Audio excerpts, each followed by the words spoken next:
Morning, Roman Cure. Greninja.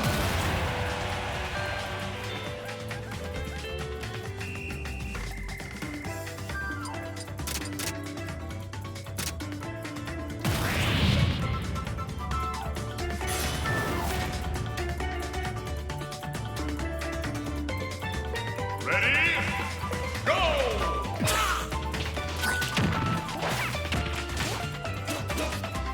Jesus.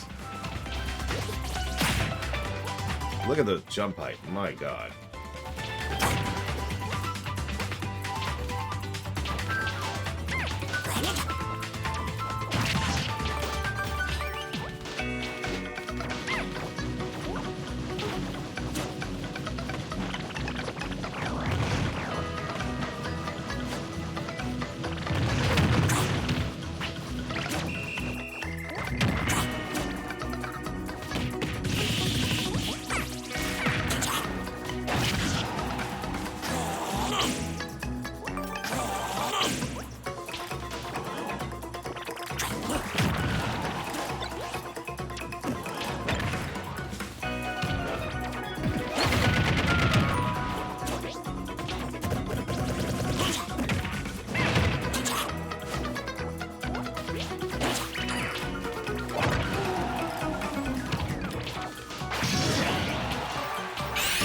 Whoops. Actually, gonna do that. Whatever.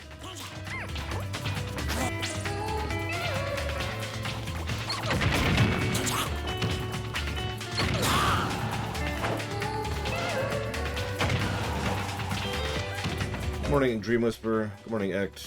Good morning, Galarian. Sorry we're not starting Talos Principle today. I know several people wanted that, but... almost done, I swear.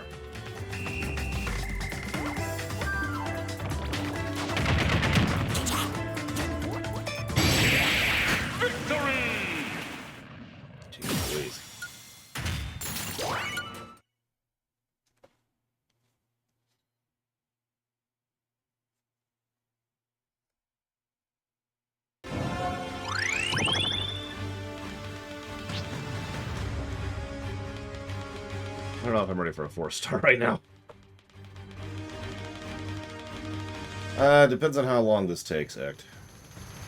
Which wasn't saying much, but it's true. Oh, jeez. No, let's just go ahead. Go back down.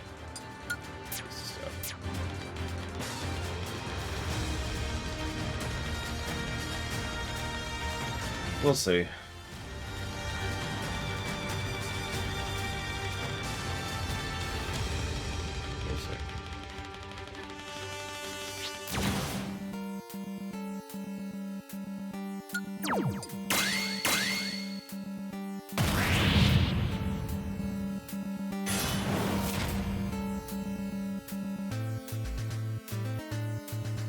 Ready? Go!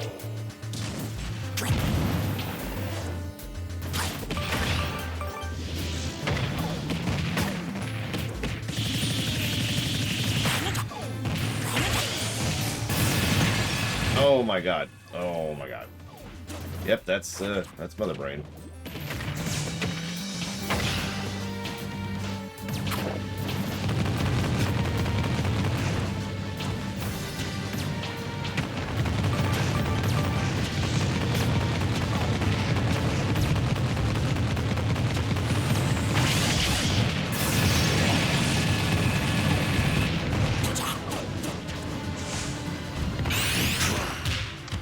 Damn it.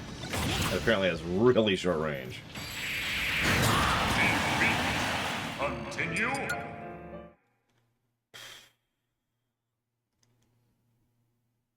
I don't even have a handle on him, to be completely honest with you. I'm gonna get back down again.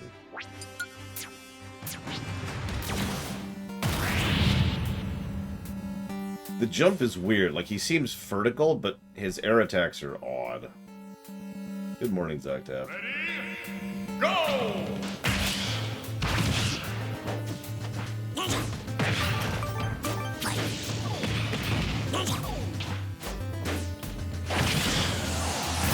Hey, 5.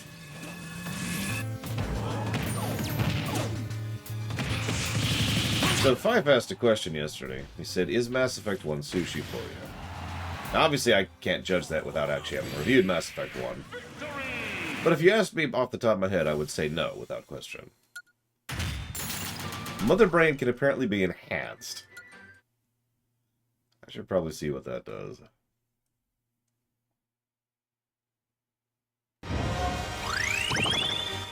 Yeah, no, Mass Effect caught my attention and was interesting, don't mistake me. And it'll probably be a pretty good net positive game. But sushi? Nah.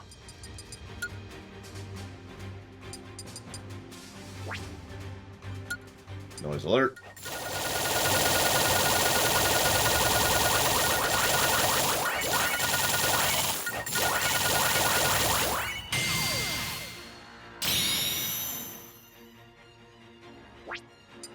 That's what I figured. She turns gross.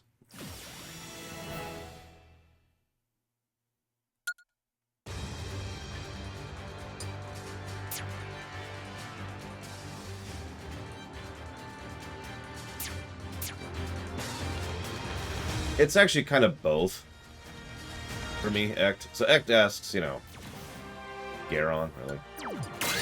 What's my issue with there being the war in Gen 6? Admittedly, I don't care for the idea of war as we think of it existing in the Pokemon universe. I don't mind like an interpretive version of war, which is, you know, a more Pokemon version of war. But that being stated, I also think the way they went about it was kind of terrible.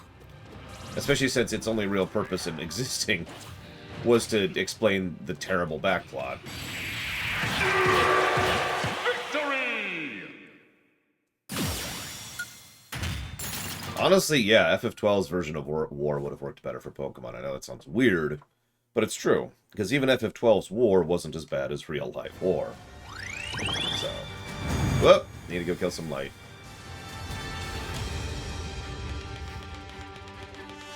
So I guess it's more the depiction. Now that I'm saying that out loud, now that I'm thinking about it, I think it's more about the specific depiction. The idea of war existing in Pokemon doesn't, on its face, bother me.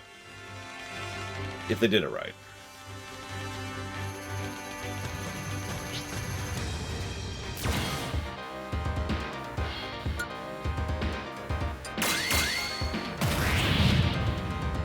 Well, right now I'm going through the final stage. No, really style, hopefully. We still have a few characters to try out. Greninja! I'm trying to think how to explain this.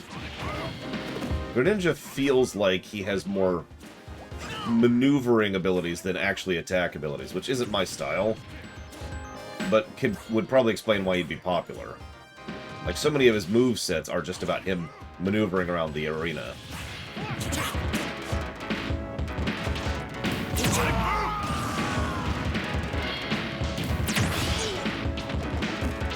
It's like Starscream, you know? He's far more about maneuverability than anything else. Victory! I mean, that's just Star Trek at that point, Gum Gum. They have to navigate while they're going through FTL. They don't talk about that often, because bad writing, but still.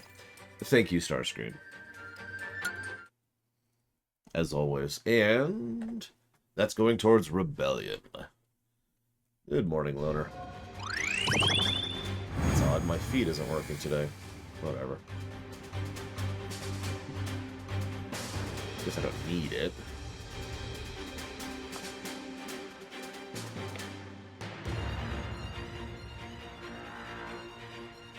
Rebellion. Let's do it. Okay. Get some of these really far away ones here.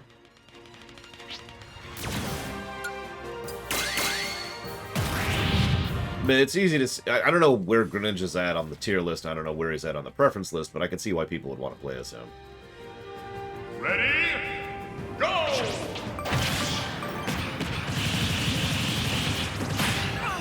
If we're lucky, we'll finish today, Ross. If we're really lucky, we'll finish before the first break. That's why I'm just leaving it on low difficulty for right now. Specifically for that reason. Victory!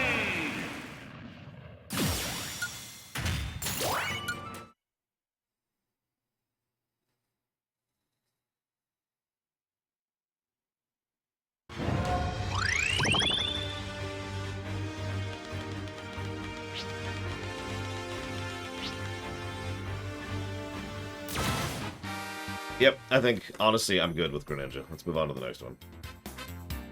Let's see, where are we at? I'm gonna have to come up with a list of the ones I enjoy the most when we're done with this. For the 5 people who care about that.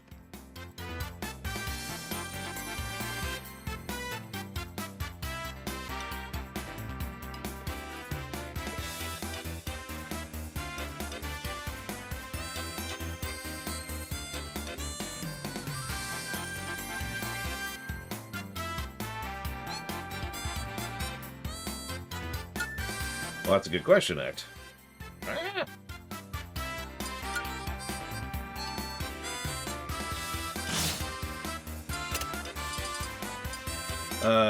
Robin's unique, right? Pretty sure it is. She, it, whatever. And we need to try out Corrin. We're actually almost caught up, it looks like. Yeah, we need to try out Robin, Corrin. And that's it for the moment. But as, at the list right now, I would say my favorites to play as would include Samus, Peach, Bowser,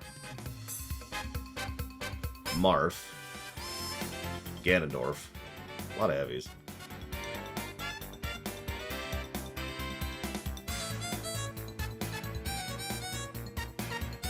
Lucario, Rob, Little Mac, Pac-Man, Shulk, this is a big list, Duck Hunt, Ryu, Cloud, Ridley, and Simon. So yeah, it's 15 fighters, good lord.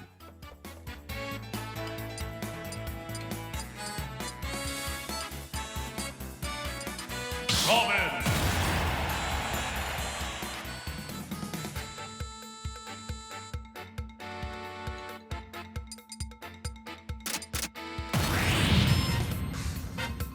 This will be another I've never played this character before kind of situation.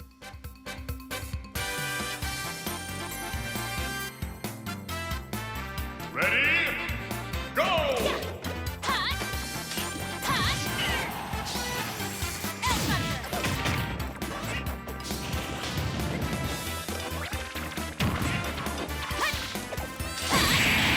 Victory!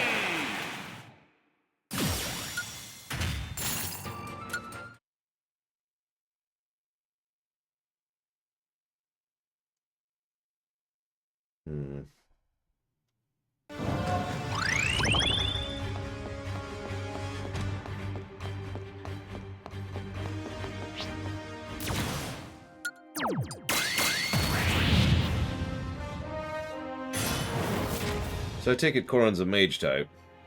Which is good, we need more mage types in this game. Ready? Go! Elf Hunter! Here I go! Huh? Time to tip the scales!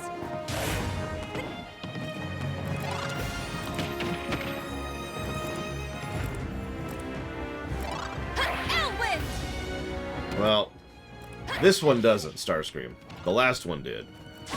The only Smash that had a story mode was the previous one. The one on the Wii. Victory!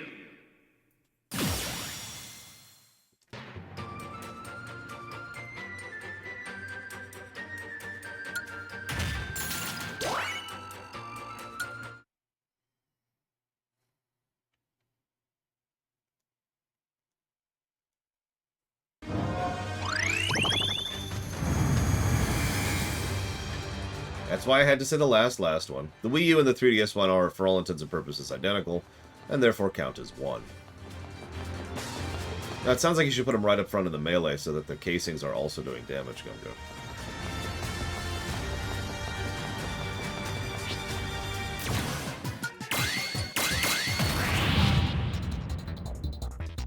So yes, the Wii U and the Smash, the 3DS one, which, let's be honest, has no reason to even exist, doesn't count. Go! If someone donated for that one to be reviewed, I would say no, because there's no reason to. So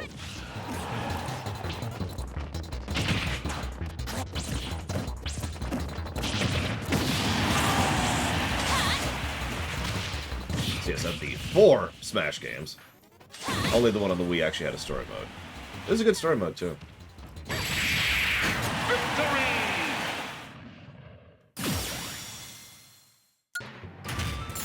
I mean, it's the Mario Kart 8 thing, right? As soon as Mario Kart 8 came out on the Switch, it immediately obsoleted Mario Kart 8 on the Wii U.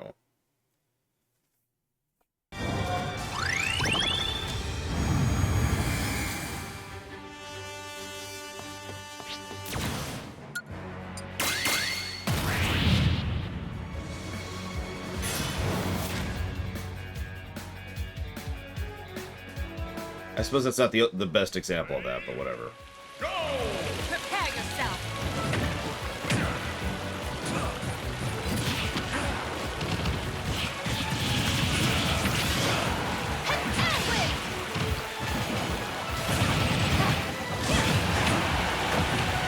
Victory!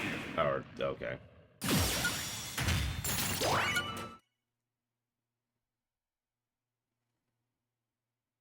You know F-Zero's in Mario Kart now. I'm just saying. Spawn it out.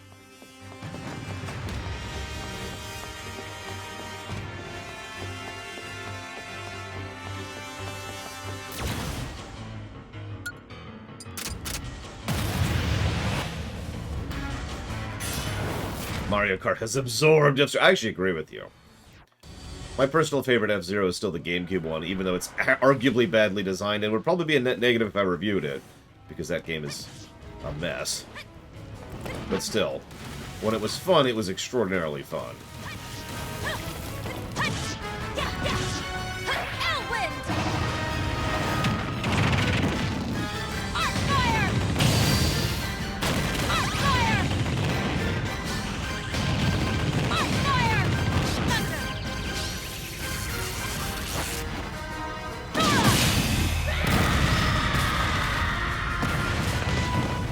Hey, Reggie. Thank you, as always, for the sub. I'll put it towards probably STO or Tor, to be completely honest. Oh, it had Mega Jank.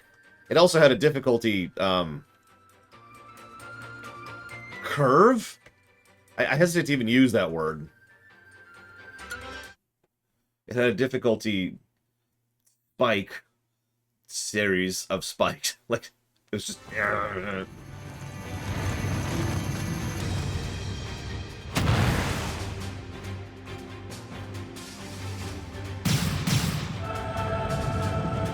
Oh.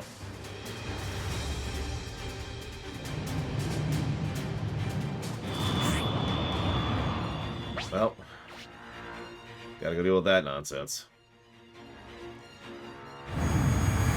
Yep, gotta make sure white doesn't win.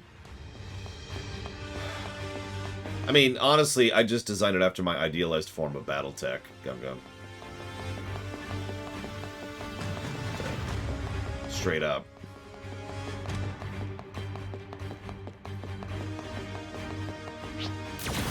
Time to tip the scales. Well, no, see, a difficulty cliff implies one difficulty cliff.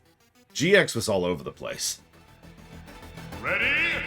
So, favorite campaign from Battler 3.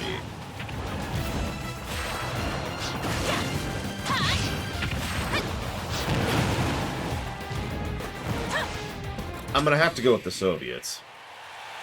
Victory!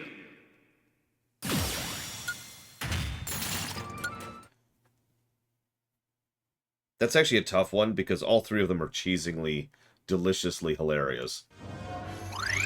But Soviet is just, it's so good. It's so good. Ironically, no, Trihexi, I have not.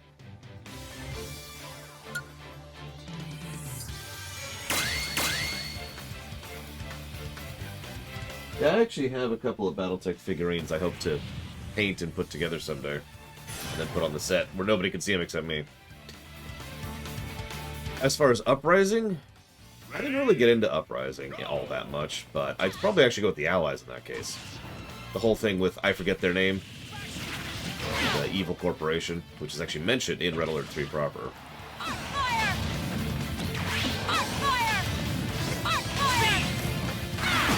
Is it Future Tech? Yeah, I think you're right.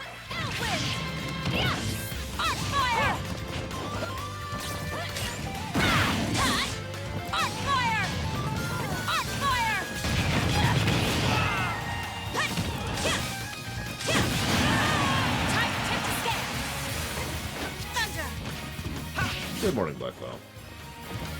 Arc fire! Thoron! Yeah! Yeah!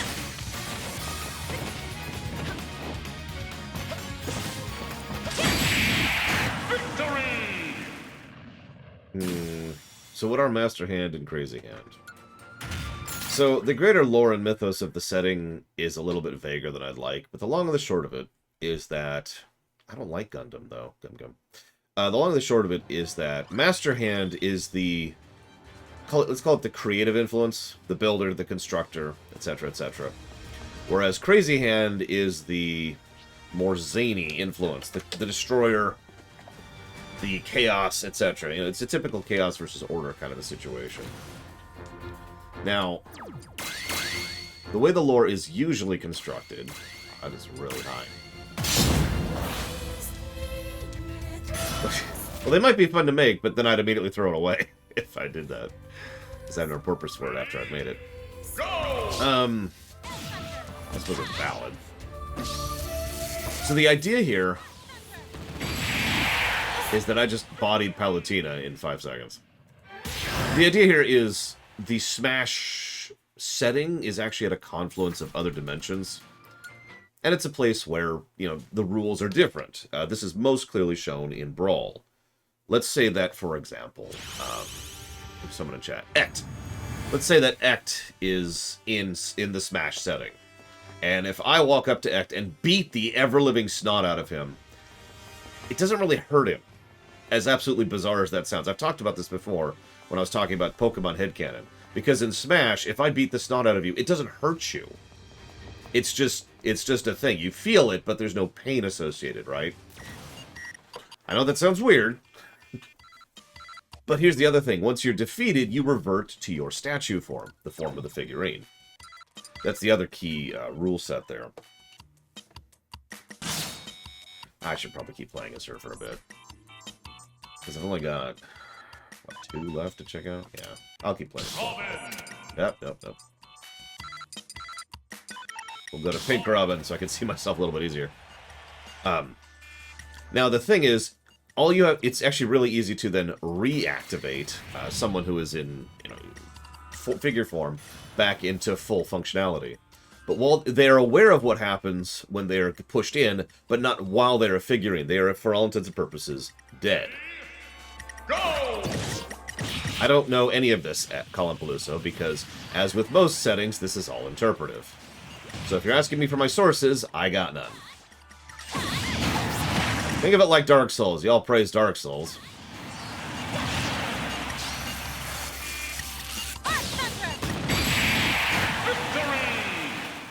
So anyway, it always kind of irritates me when people ask me that question. You know what my source is? Analysis. Paying attention to how things work and why they work that way. I'm sorry, I don't mean to be negative. It's just, it always irritates me when someone says, "What? Well, when does it say that in the game?" And the answer is always never. It never says that in the game. It will never do that because they don't do that. They don't have someone pop up and say, "Did you know that when you are turned into a statue, you feel nothing and are not aware of your surroundings. But when you are re-tapped, you come back to full awareness, sentience, and sapience." Nobody says that. They just show it in the game. Anyway, sorry. Rant off. I get that question all the time, so it really irritates me. So, they get turned into a statue. They get popped back out. Everything's cool, right? Now, that's the rule of how the system works. And Master Hand and Crazy Hand are both the... I don't know what to call it. Whatever word you want to input here is fine. Gods, guardians, overseers, masters, rulers, whatever. They're the ones who take care of the Smash setting. Now, every time there's been a story mode, what's happened is something outside of the Smash setting has decided to infiltrate the Smash setting. And in every case, universally, it's always been something that's tried to adapt it into... yeah, exactly. Adapt it into their setting. So, like, Taboo, for example, wanted to take everything that was in the in the Smash universe and convert it into something similar to his Subspace universe. Here we have Galeem and Darkon, both of whom are trying to make their own Worlds of Light and Worlds of Darkness based on their own perspectives. Make sense? So that's what Master Hand... It's a bit of a long explanation, but that's what Master Hand and Crazy Hand are.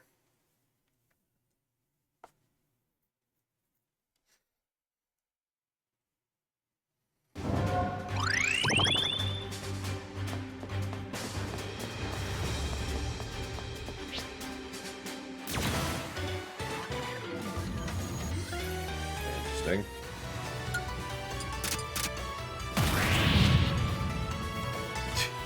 It's going to be a really short one, Jarandathian.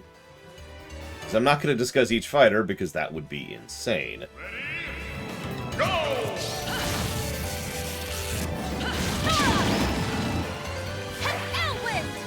So what increases my magic bar? Being hit? Time? Looks like it might be time.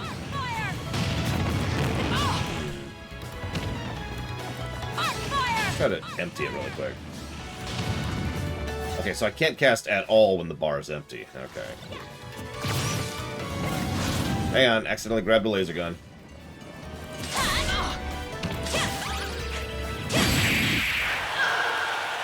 Victory! I mean, honestly, if they came out and said stuff like that, I'd probably call that bad writing.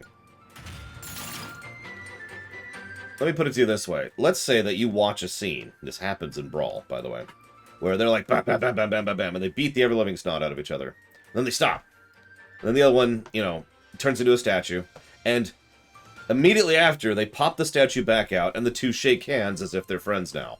That's all I need to know to show that they don't feel pain when they're fighting each other, right there. Also, the total lack of pain showing when they're fighting each other, even in cutscenes. Oh, okay, time to go kill Master Hand. Again.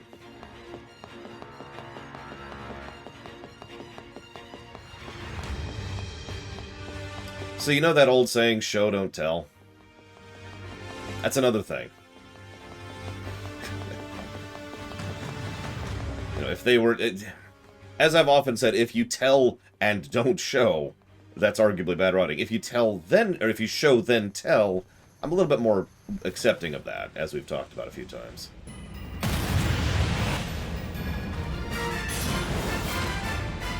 Like, that's a little bit more okay.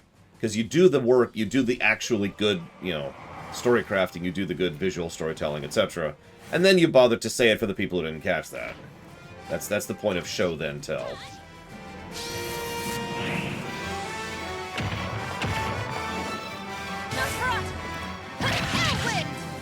Yeah, but don't tell too much. Don't just sit there going, so you see, that's when I knew that actually the way things worked was blah, blah, blah, blah, blah.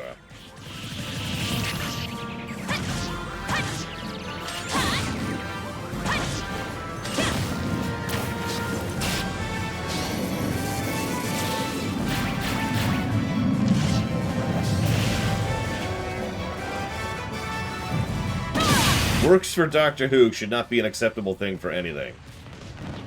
Here I go. Prepare yourself.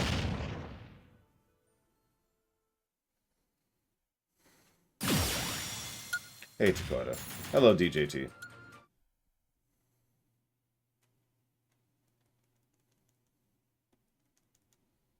Like, I'm sorry, I enjoy Doctor Who sometimes, but Doctor Who did it should never be the excuse.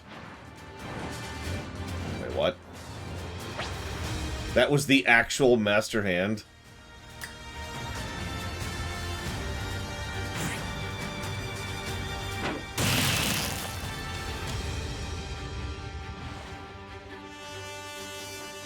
I mean, that's true, Loner. There are formats, especially in the... I'd say especially in the modern era, but honestly, there have been formats for years now to, you know, actually go up and be like, yes, no, this worked this way, this worked that way, etc. Which is funny when they say something that goes completely against their own storytelling, but let's not get into that argument. So who am I playing as? Robin.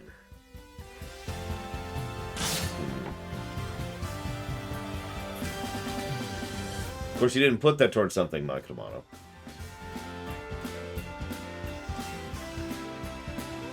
But, thank you for being part of my show.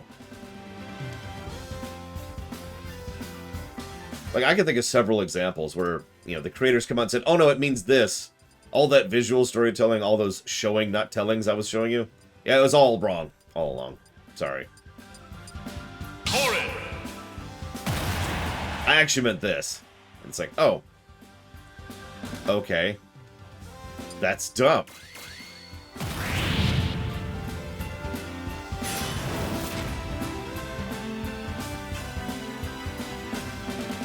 Ready? Go!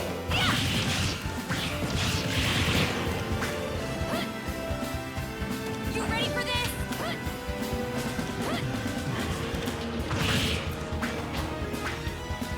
Let's do this! Me too, Jandolphine. Recently, even. Cough, cough. Avengers, Infinity War. Cough, cough. Whoa, I'm dead.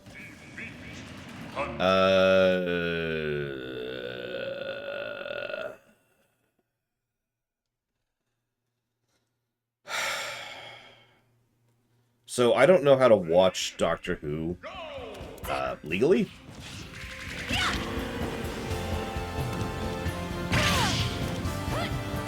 Does anybody know how to watch Doctor Who legally who doesn't live in Britain?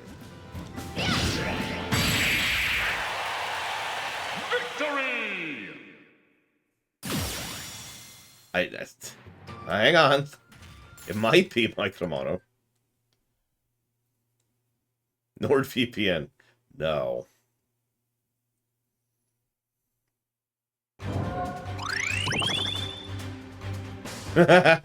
Actually, yeah, I have had that happen, Loner, and you're right. You're absolutely right. Okay, hang on. We need to go kill some darkies.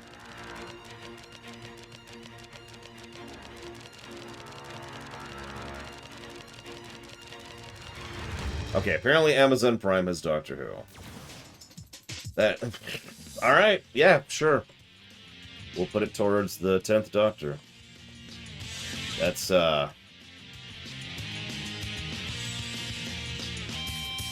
it's gonna be a thing if that ever happens. Plus, it's gonna be expensive as hell because that is a very long run. So... not yet, Colin Palooza.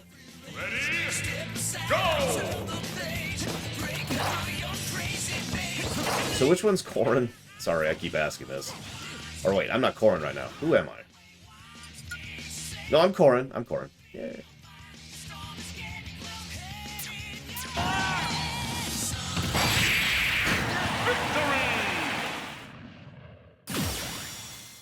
Oh god, yeah, if you put it towards New Who in general, that would never get funded.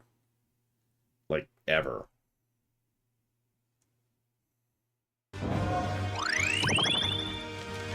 Speaking as a former network engineer, don't use a VPN. Said that before, I'll say it again.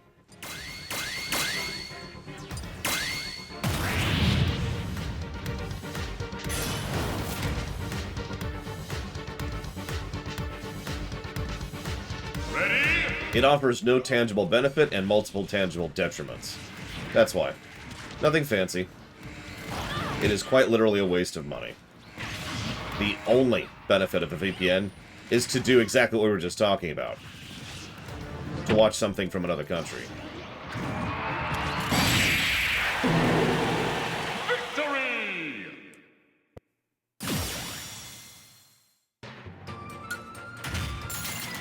Yeah, there's other reasons, but that's the big one. It's like buying... I don't even have an equivalent.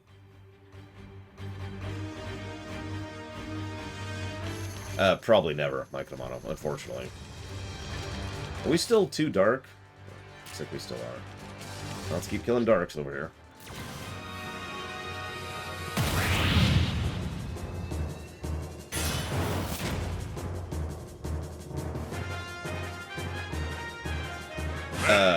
I'll be honest, I didn't know they were Gum Gum. Then again, the last time I dug into StarCraft lore was during the StarCraft lore run, so... Yeah, you know what? Yeah, there you go. Volcano Insurance. That's a great way to put that.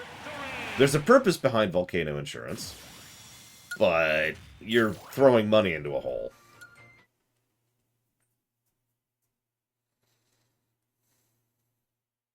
I mean, it wouldn't be Netflix or Hulu. Ironically. It would be the people who own Netflix and Hulu.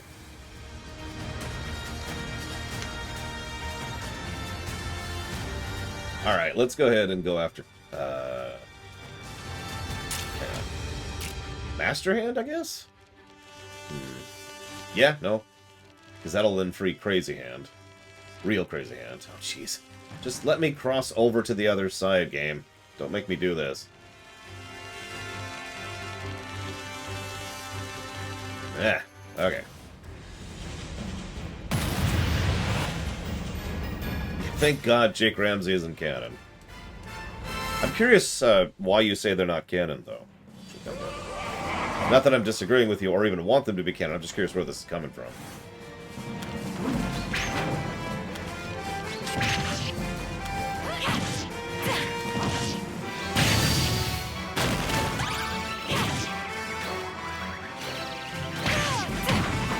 Oh, he is a weird moveset.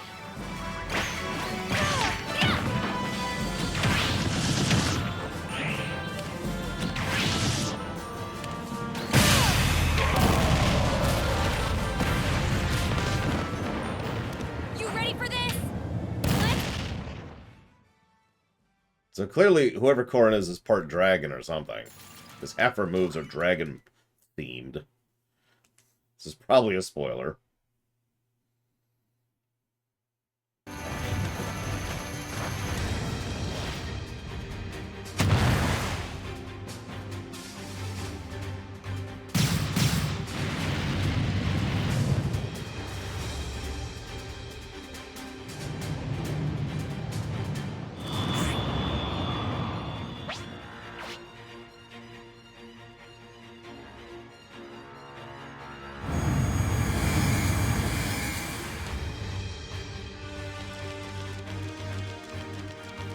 Yeah, but where and how, Gum Gum? Like, when... At what point did they get decanonized?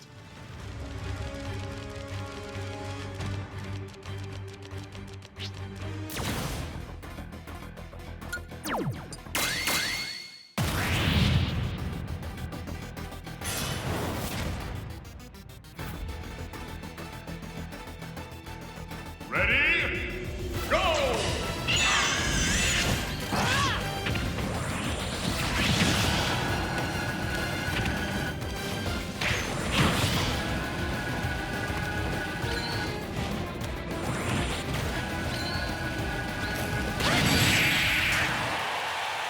Victory!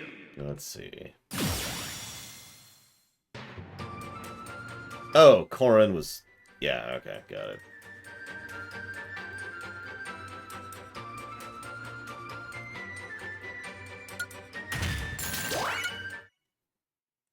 Oh, I know, X. This is a little silly, but... Again, some kind of fast travel system would not go amiss in general in this game.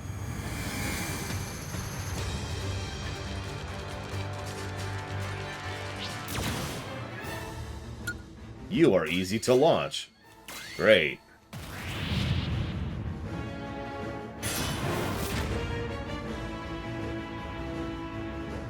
The enemy has increased attack power.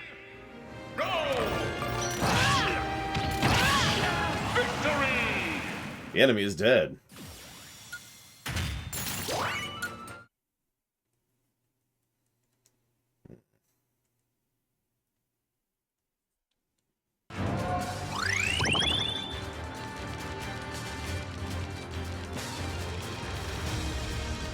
Balance a little bit more before we kill 2 dark bosses in a row here.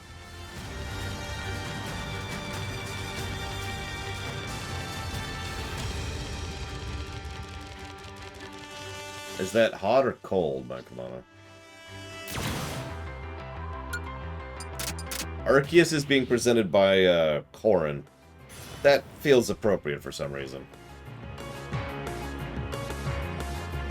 Ready? Go!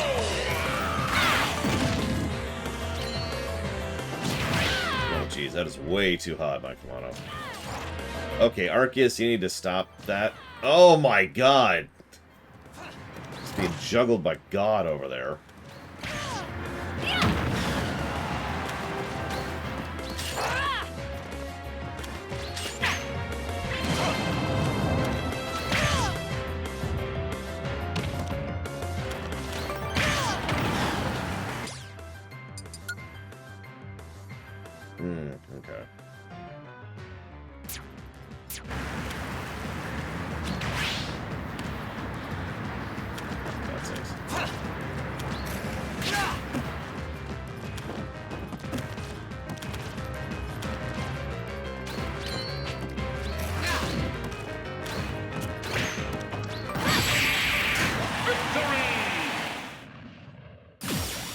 Yeah, anything above 70 is uncomfortable for me, in general. I don't know what 70 is in Celsius.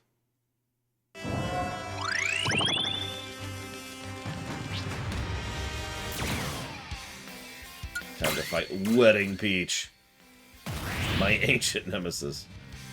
Oh god, yeah. Anything with humidity is bad. Just in general. I'll take dry heat over wet heat every day. Ready? Having lived in both.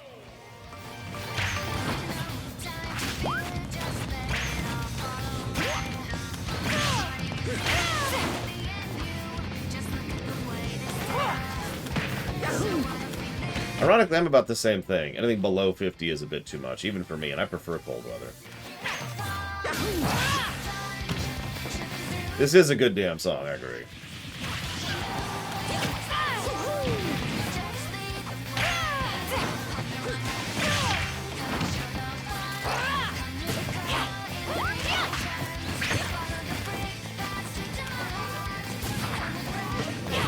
Yeah, as we know, Peach actually said no to Mario, too, in that game.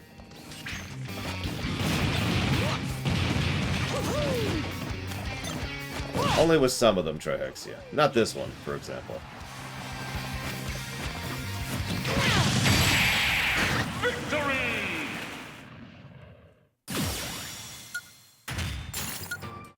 Yeah, keep it. There's a lot of weird engineering that goes into keeping a indoors comfortable.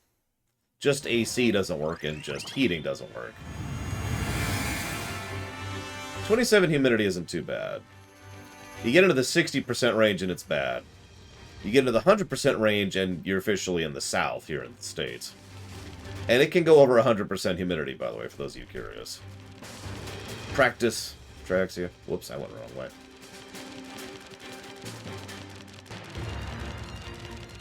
Yeah, I've actually... Last year, when I was working on the yard for my sister, we actually tipped over 100% humidity a couple of those days. And that's not fun. So, Bayonetta. I was wondering who the other one would be. Oh god, yeah, it's awful, Black Ball. Ready? Go! I'll show you who the true Dragon Lord is. Oh, Jesus, I'm getting bodied.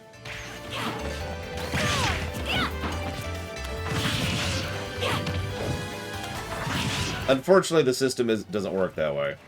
I'm not sure where they decided what 100% means. Does anybody know what the original decision was to determine 100% humidity? It's a weird decision, whatever it was.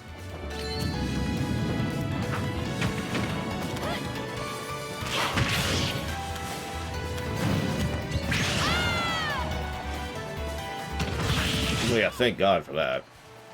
Yeah, in most video games, there's temperature, and that's it. Like, we even had that in Surviving Mars. And yeah, RimWorld is another good example. Probably a better example, actually.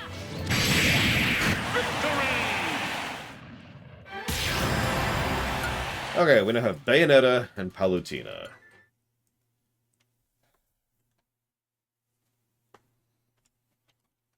Whoops.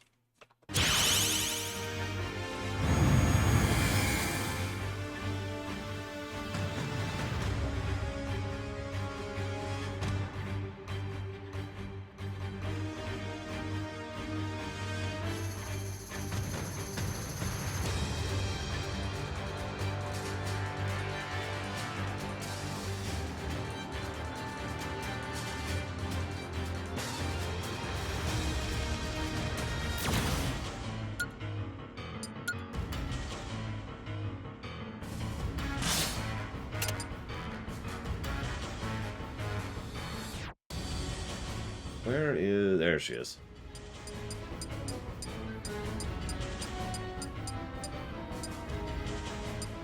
Is that just straight up a Terra reference?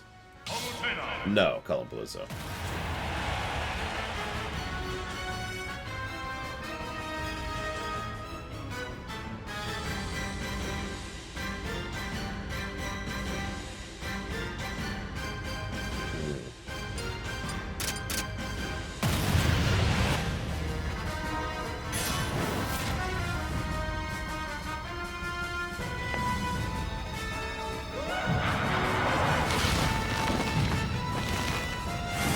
mean, seriously, we're just playing Terra at this point. Which I'm okay with, and I am not okay with that.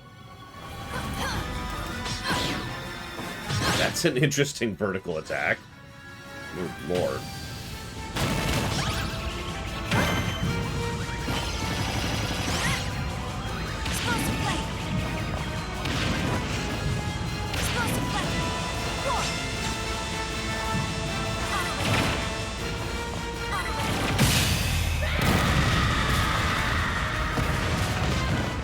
I mean, we do have the replay thing on the website specific. It's the only place I keep track of that. This will be a no with an exclamation mark for reference. See, we're Terra. Look, it's right there.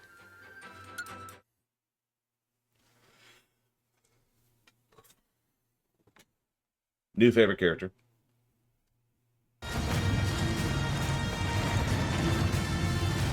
So is that the real Crazy Hand? Looks like it is. And as usual, beating them up frees them from mind control. Which actually makes a degree of sense in this setting.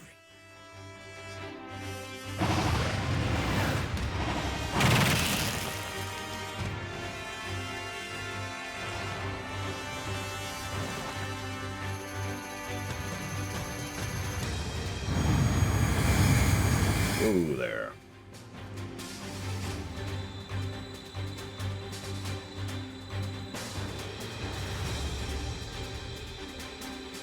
Well, again, in a setting where you can just beat someone up and they effectively don't feel pain, why not, right? What? Stop! What? Being what? Mind controlled.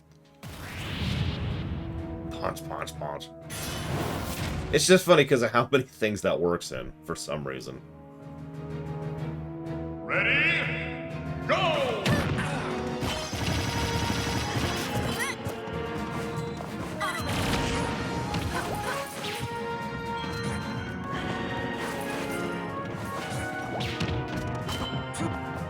Oh yeah, this map... I mean, all the maps have been kind of crap to some extent or another. Is there a way to extend that? Exactly, Reggie. So if anybody gets mind controlled, I can kill them, resurrect them, and then the mind control will be gone. Looks like no. Her final smash is a black hole laser. Interesting.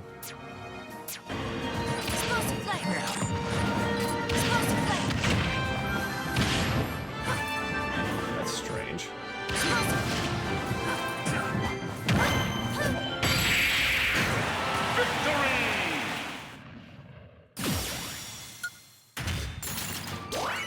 Now I'm picturing a setting like this one, where it's like, I'm suffering from insert mental illness here. No problem. Bam, bam, bam, bam, and they just beat it out of them. Oh, thank you so much. No problem. See you next Tuesday.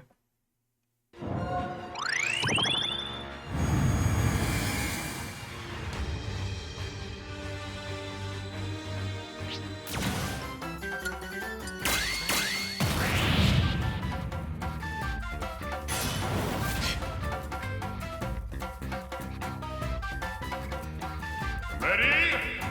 Go!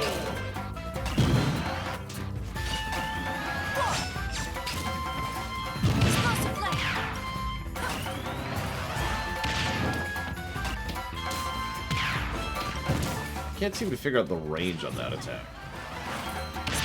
It says I can change it. Hang on.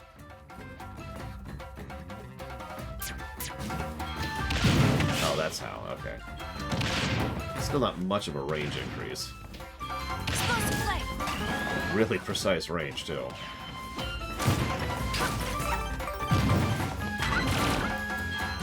Well, that's what the Holodeck's for, act.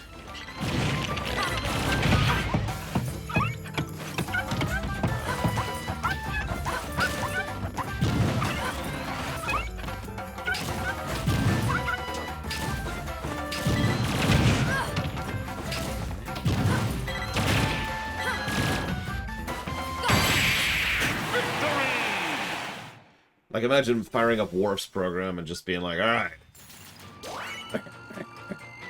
It's effectively just Yakuza. Just go around, smash. Ugh. And that's how you unwind, you know.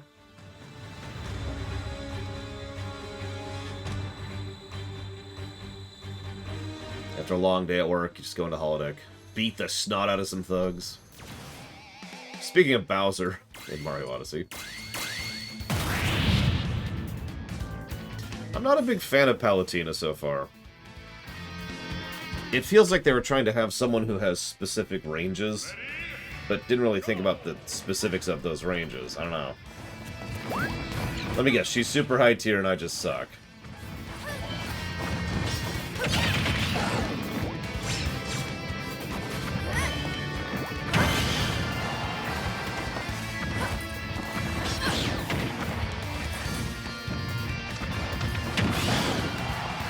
Theory of physical therapy cleric. But when you just can't, we just can. I do like the verticality of that attack. It's almost a 2-story reach there. Victory!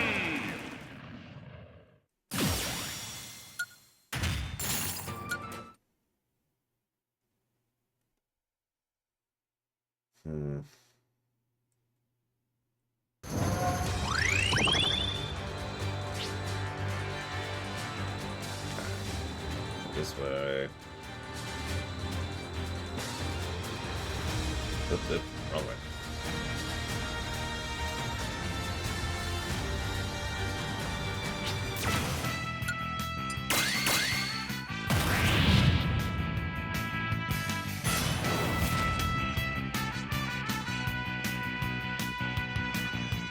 Ready? Go! Explosive flame. Explosive flame.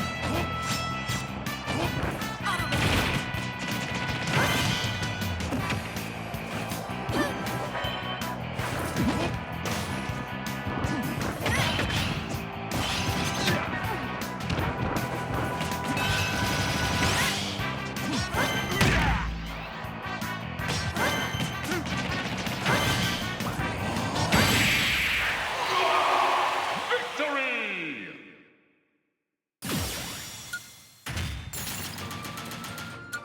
Depends on my mood, act. I literally decide the moment I start cooking the eggs what kind of eggs I want that particular moment. I do have a really small iron skillet, which I tend to use for that, though. Cast iron, excuse me. I feel like I'm missing something with Palutena. She just feels like a very generic mage type. She doesn't even feel as good as Zelda did. Go! Explosive flame.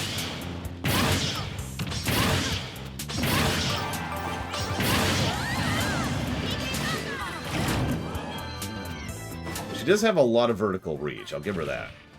Because that attack can hit quite a bit up and down.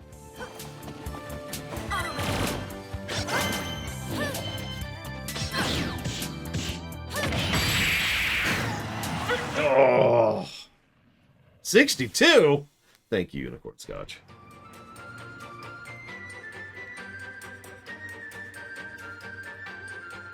As always. And that'll go towards Arkham Origins. You got it.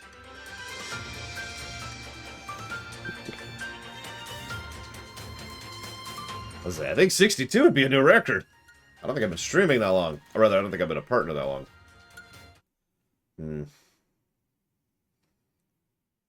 No, I've never even heard of it, Gum Gum.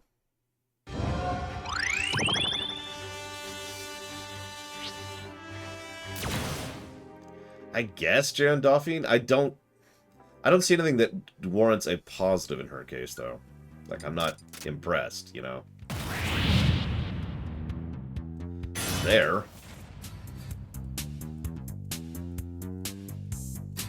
Like, I could see her maybe being an aggregate.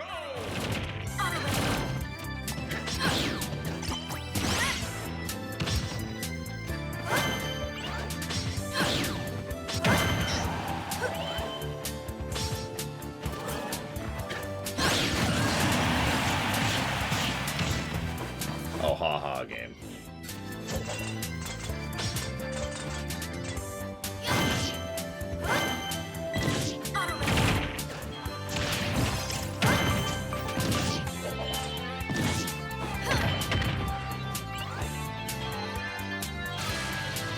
That's true, Jarendolphine. I can't argue that, so... Eh. Well, all the other neutral characters we've given an aggregate, so I suppose we'll do the same thing here.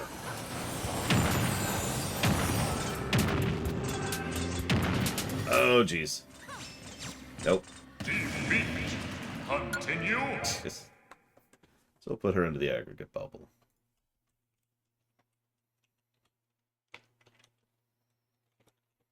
Ready? Go! Freeze!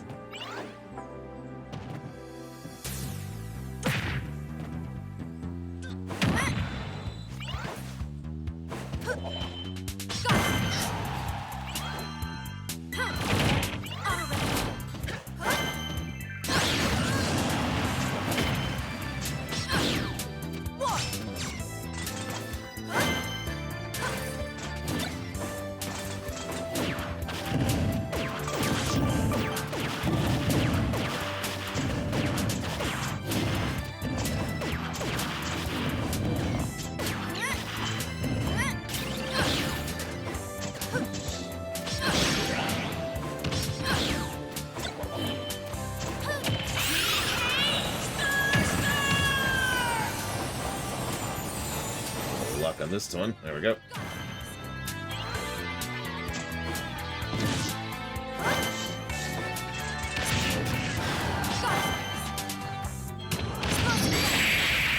Victory! Aw. Oh, well.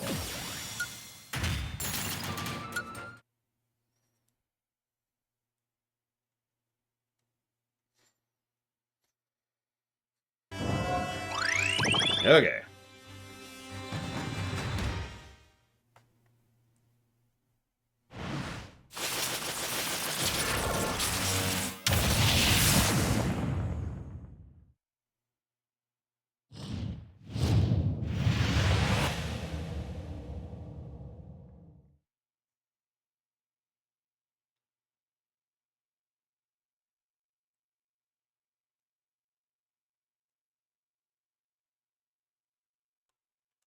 Ready?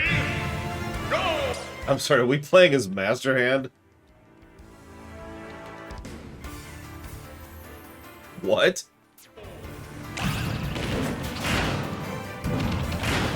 Okay.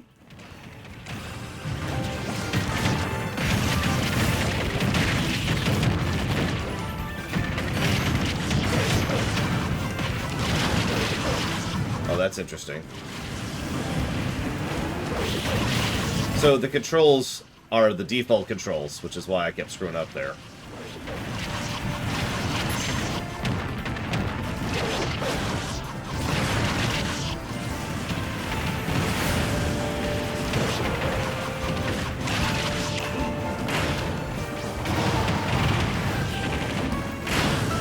Yeah, this probably qualifies as a Hyper Beam moment. I mean, look at that attack.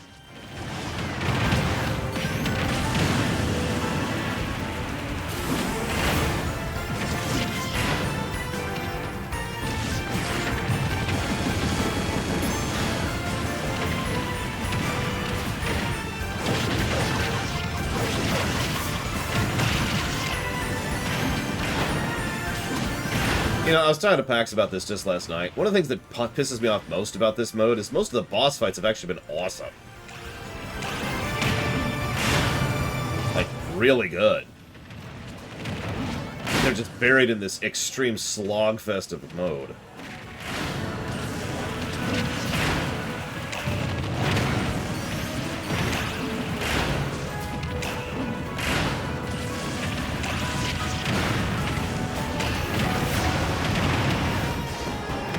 I'm about to die at this point. Holy crap. Sheer numbers. Of course, I was hitting literally the wrong buttons for the first part of the fight there.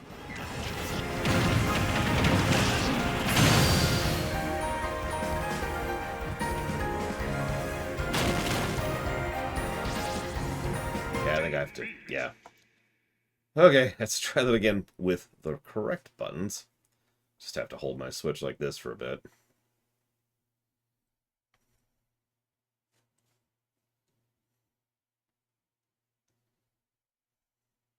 Ready? Go! gotta kill 50 of them. Good lord.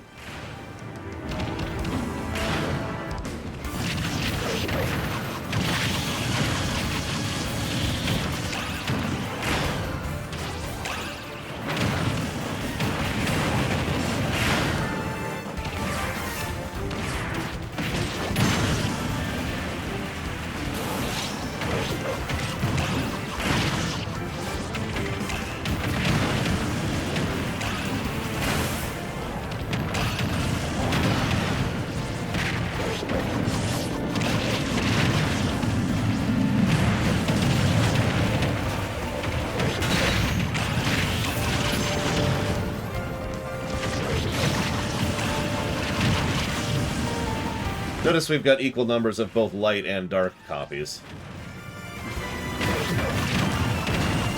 That's good.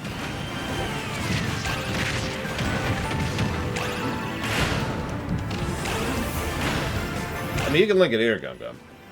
Although right now I'm not going to look at it for extremely obvious reasons. But you know.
Damn! Ooh. Okay. This is actually rough. God. I have to kill 50 of these damn things. They're just wrecking me.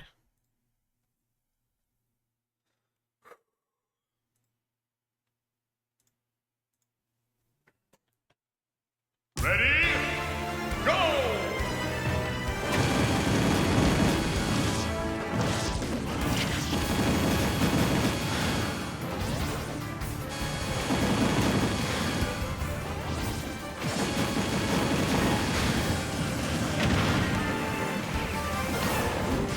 Oh yeah, our hitbox is gargantuan, or hurtbox, whatever. No, that'd be hitbox, I'm right. Really easy for them to hit me.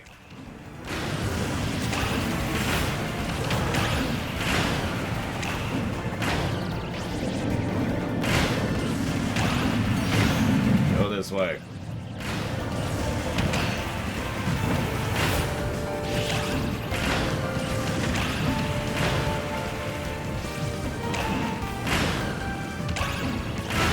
Well, it does stun lock him, but it also does very little damage. It doesn't fling him at all.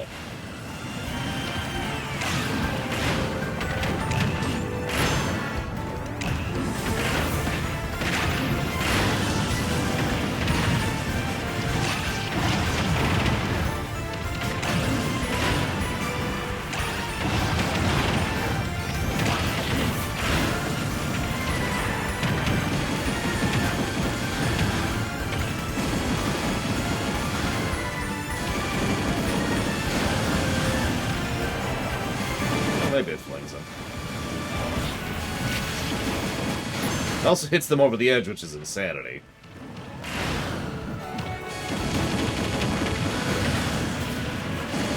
I also just realized I could do this, because, you know, I can fly.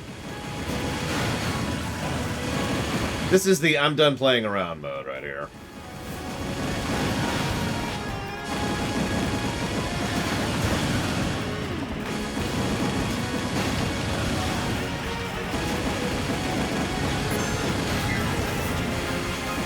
Cloud just got his limit. Oh, he's dead.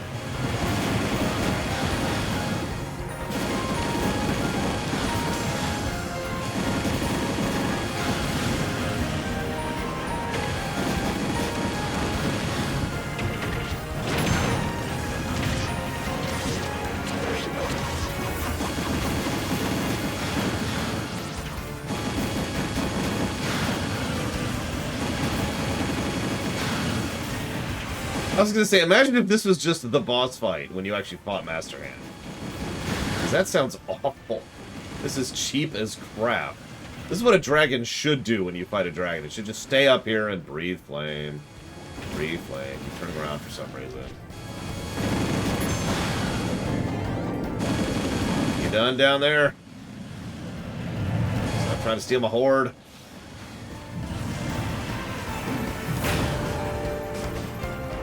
Get out of here.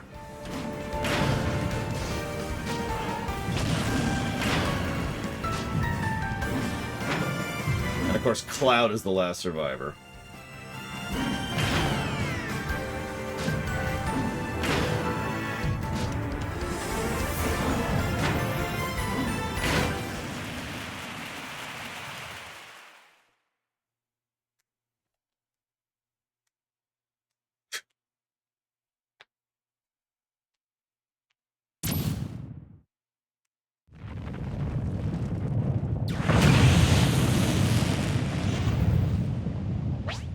You've conquered both light and darkness.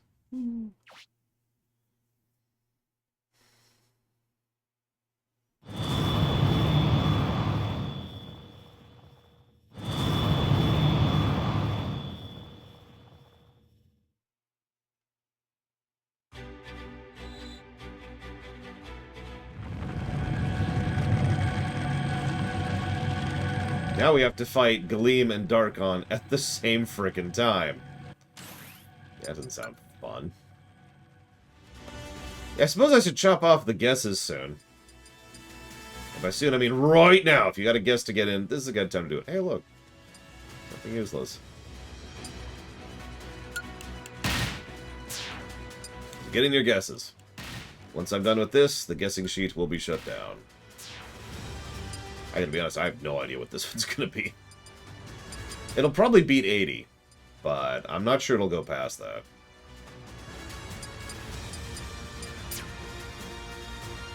There's actually 3 endings, but we're not doing the other 2 because screw all that noise. I'll spoil the other endings for you. Gleam wins! Hang on. Darkon wins! There you go, there's the other endings.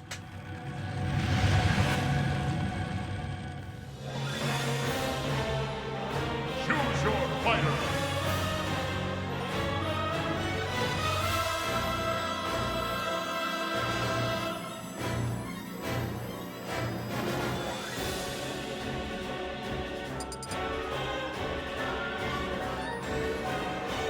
Well,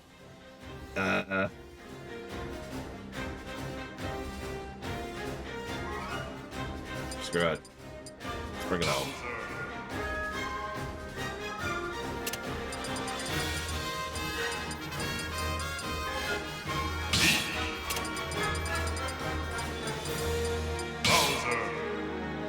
Yeah, imagine if this were co-op. Cough, cough. And for my third...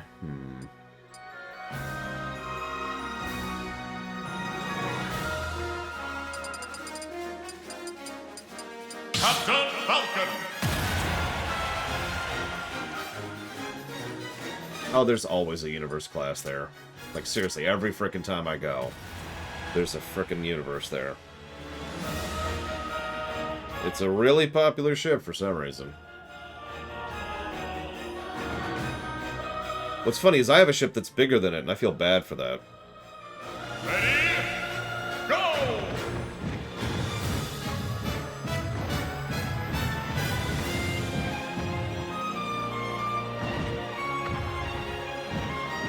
Oh, I saw one last night.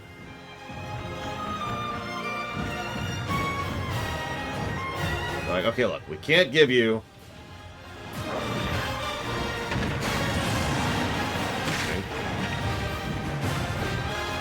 We can't give you, an actual subspace emissary. So here's the closest thing you're getting, is this one stage.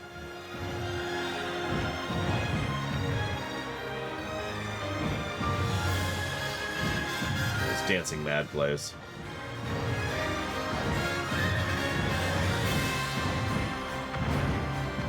Did y'all just, like, piss off of our universe? Seriously. First we... I'm not even joking with the earlier lore dump.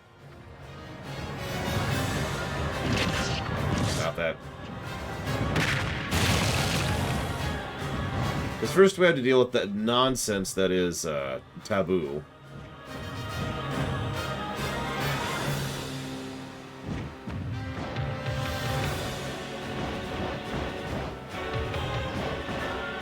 Now I gotta deal with these assholes. Oh yeah, I'm gonna chop off the guess right now. Said I would.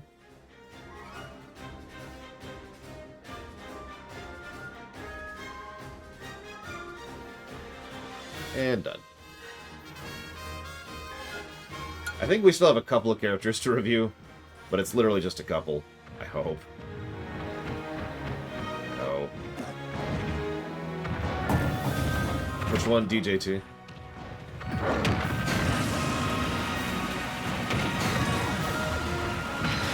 Of course, we have to do the audit still. I like how the Galeem and Darkon clones are still fighting each other, too. Of course they would be.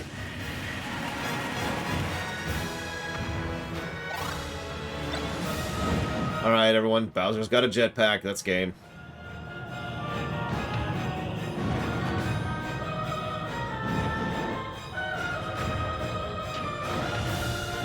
Oh, Hollow Knight. Yeah, I can see that.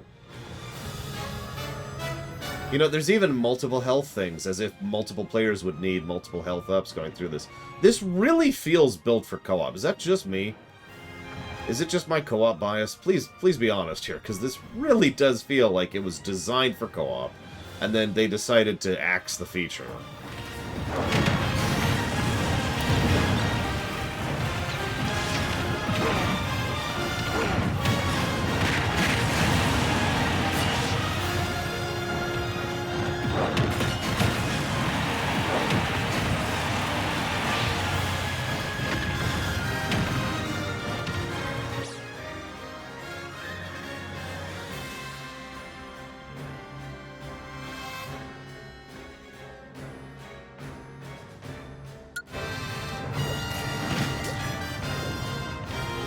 Second controller isn't doing anything. Let's see what this does. Whoops, wrong thing.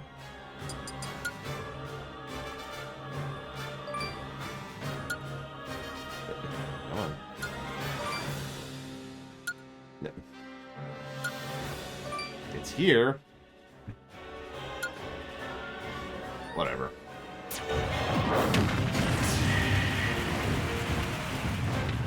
Shrug.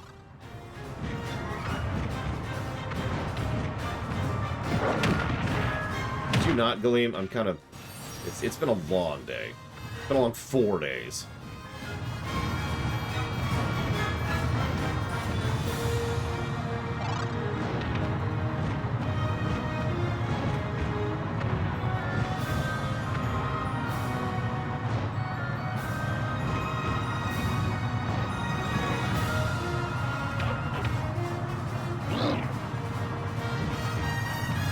I mean, that's just a Tuesday at this point, Jared Dolphin. Woo!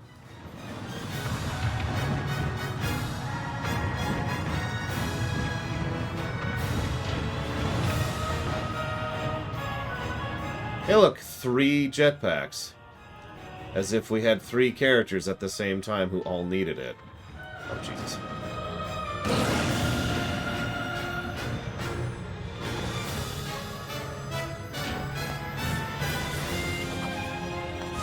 Well, Peach, time to take us home, because I fell off of my own accord.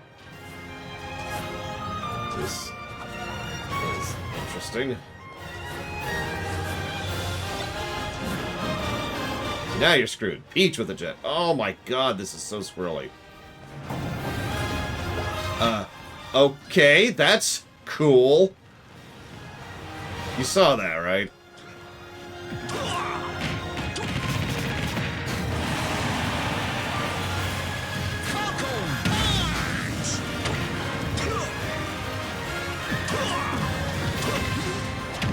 Yeah, that was actually cheap.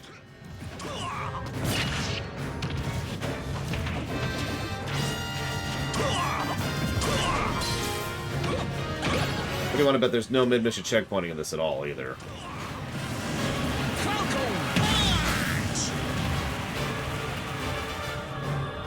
Yeah, I do like that they're just fighting in the background there.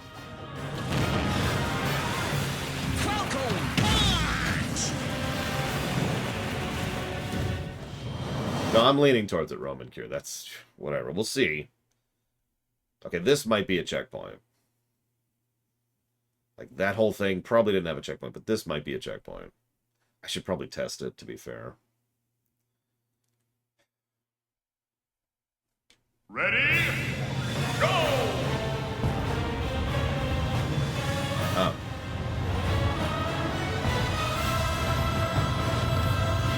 Second player controllers, for some reason.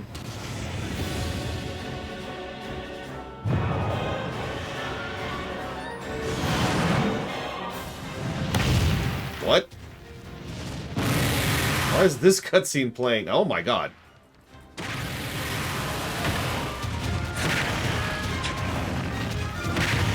By the way, this character was being controlled by the first player controllers in the previous screen, so I have no idea what changed or how. Yeah, suddenly Rathalos. I have no idea what's going on here. I mean, it's a boss rush, I get that idea, but what?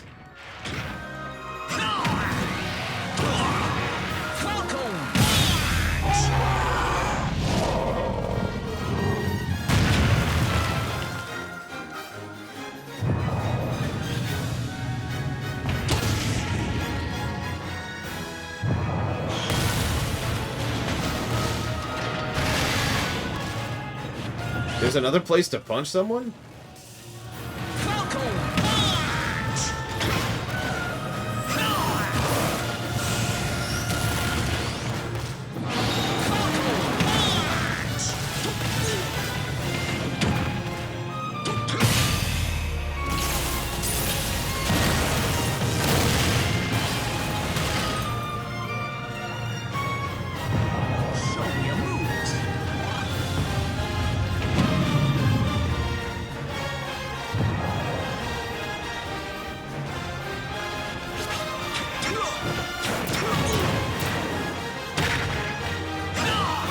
Got a little bit less health than last time.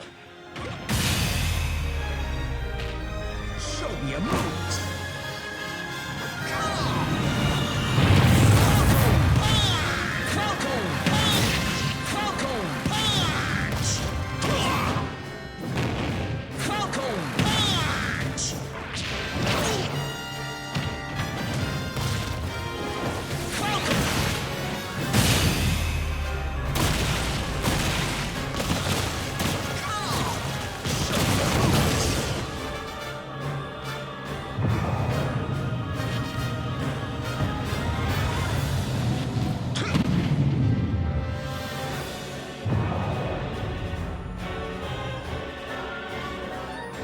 Oh, you missed it, didn't you, Takota? Almost all of these fights are better than their original counterparts. And by that, I mean there's three of them. There's Ganon, excuse me, Marx, and Dracula. Like, I was talking to Pax about this last night. It's really a shame how really excellent most of these boss fights were, considering the slog we had to go through to get to them. He speculated that different people worked on the two of them. Different teams or whatever.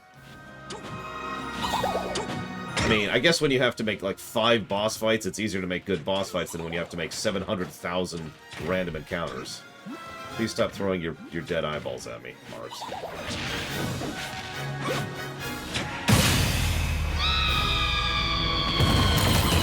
That's true, also not as gross.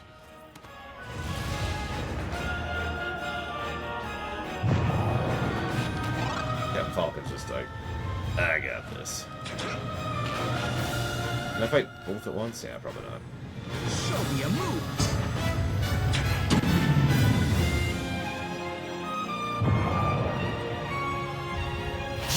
Yeah, this is the Ganon fight I was just referencing. This fight was actually kind of awesome.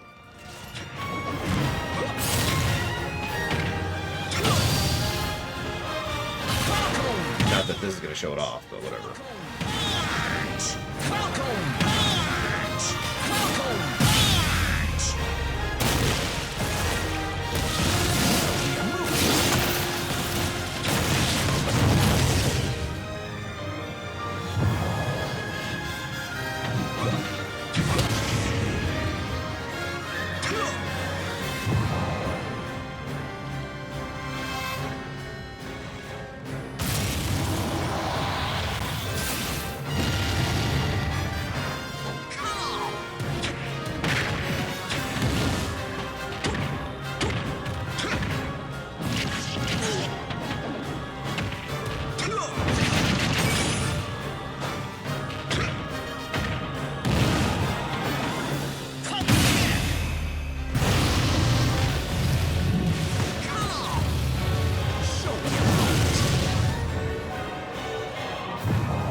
Probably another checkpoint.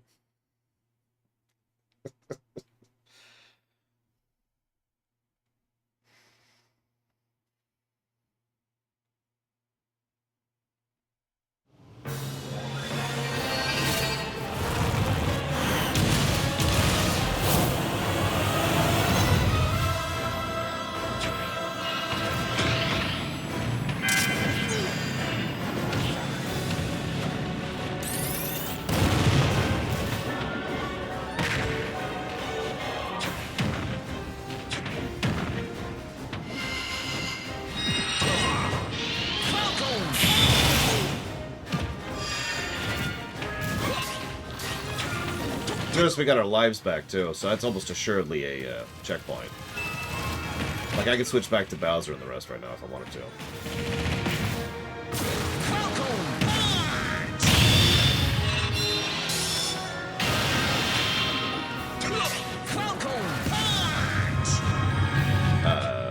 Okay, that's a thing. Here to argue it.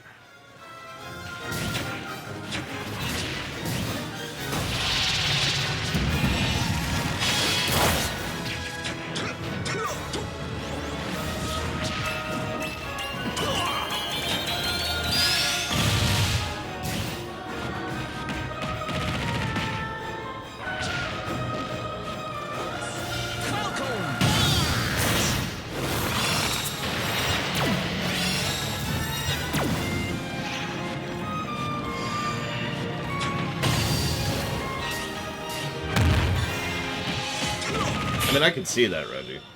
Ooh.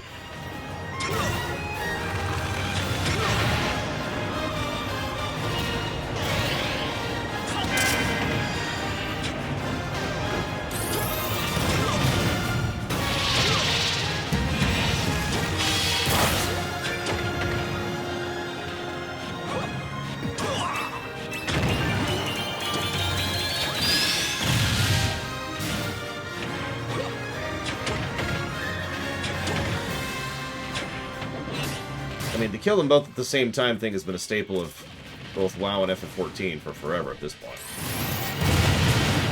Oh god, not now, not now.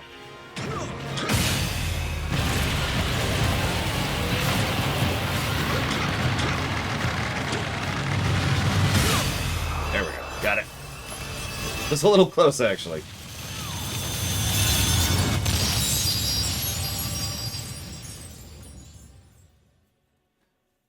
Okay.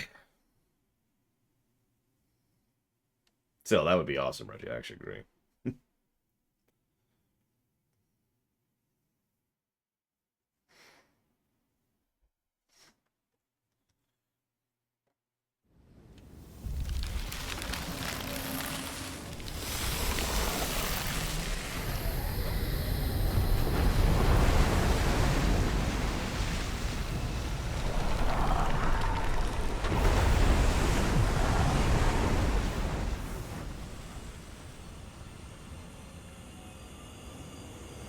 Galeem and Darkon. No guesses as to which one's which.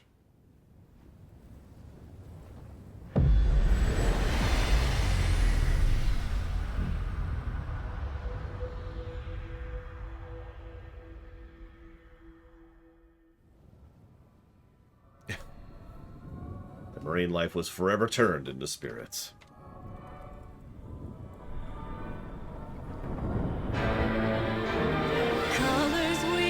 Thankfully, this isn't copywronged. Distant sparks call to a past still unnamed. Bear this torch against the cold of the night. Search your soul and reawaken the undying light.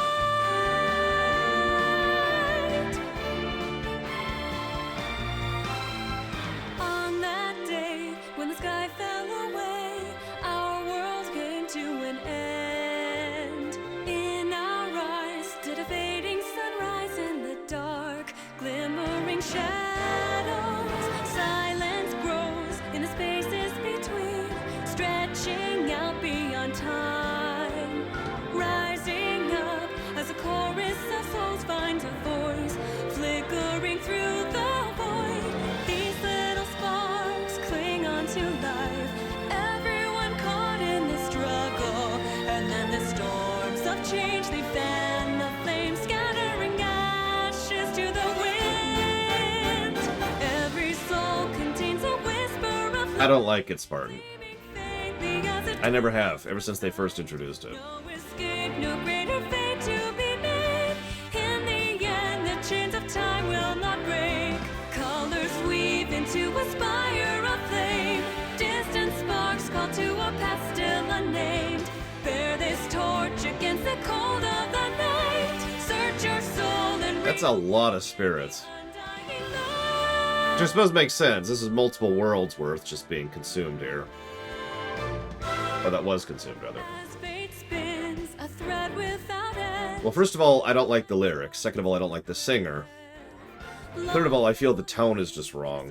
Soil reclaimed from the past, where destiny holds fast. Here where we stand, hand clenched in hand. Everyone caught in this struggle. This is Yeah, the tone's weird for this one. the wave stepping into our tomorrow. It does sound like an intro song. Every soul contains appropriate. a whisper of light, growing louder as it calls to unite. From the distance sings a chorus of souls, rising slowly, stirring heat from the coals. Colors weave into a spire of flame. I don't know how to explain it, but there's also certain things the notes themselves are doing, which I don't like. Against the cold of the night, light will guide I don't know how to explain it because I don't know terminology. Like, it feels like each section doesn't complete. It, like, pauses, and then adjusts, and then continues the next section. So it feels like the song never completes itself. No chord actually finishes. No, chord's the wrong word. I don't know what to describe it. Cyclical, that's a good word. Bear this torch against the cold of the night. Light will guide you on your way to the ultimate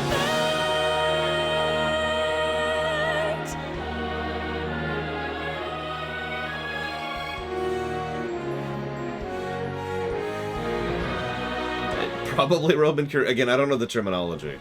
I could see it on the sheet music, but I don't know how to describe it.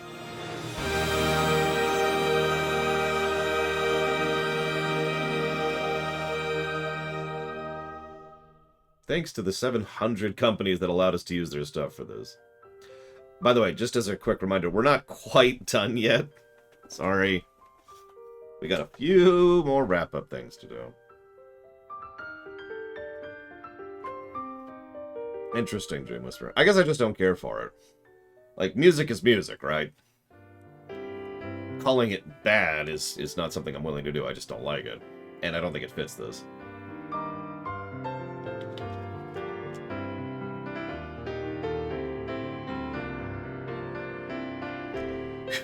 Square Enix, localization division. That's it. That's how much they had to do with this. Which is weird, since Cloud and Sephiroth have their Japanese voice actors, but whatever.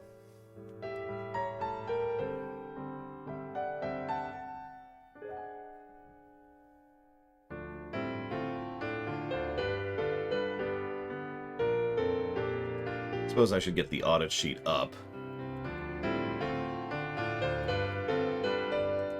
We're not quite there yet, but you know.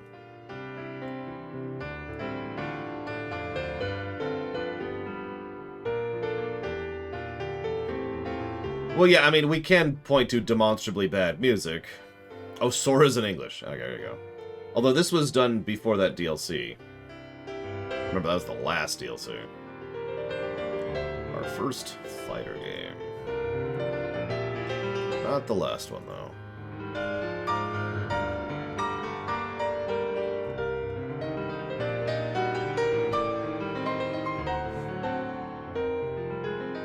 Those poor Protoss. Always getting retconned.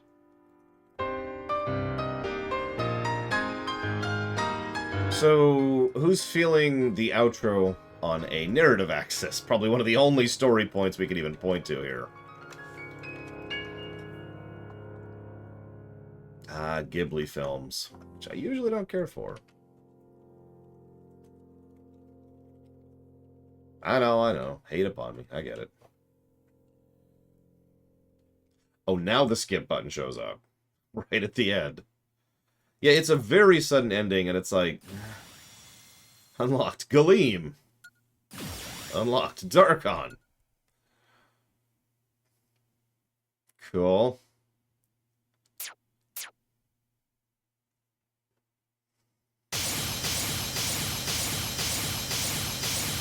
We got a couple of achievements.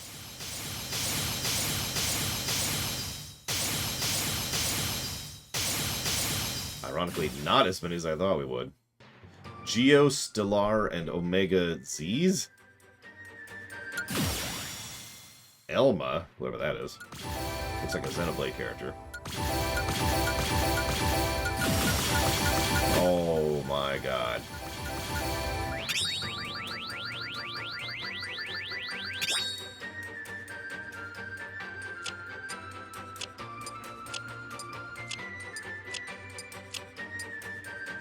Start New Game Plus. Oh. Okay.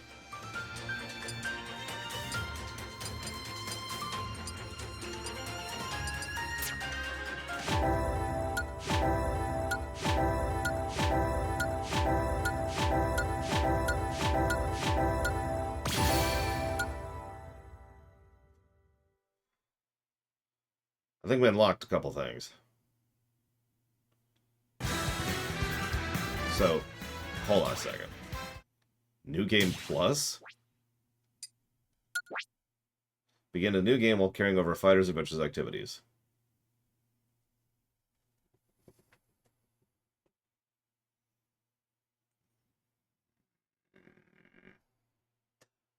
Do we count that as a positive? Because it's New Game Plus, 91% completion. But it's New Game Plus of a terrible mode.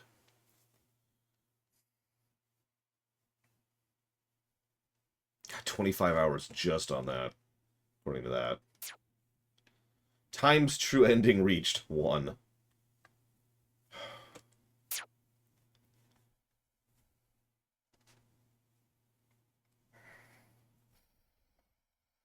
We've never had a New Game Plus on a bad game before. I don't think. Help me out on this, because we've had a few New Game Pluses which I thought were not good. Final Fantasy IV had that, and Tales of Vesperia had that. But even in those cases, it still would have been a positive if it was a good mode. But yeah, this feels like it's just another playthrough, but you don't have to do the unlocks, which, if we're being 100% honest, is probably how the mode should have been to begin with. Or maybe have it be a toggle. I don't feel like that's a plus to gameplay. So, yeah. So we're not 100% done yet.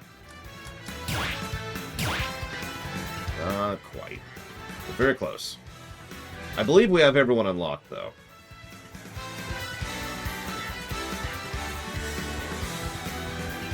Sorry, just checking something really quick here.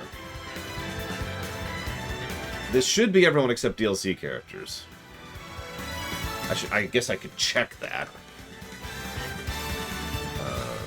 Hang on a sec.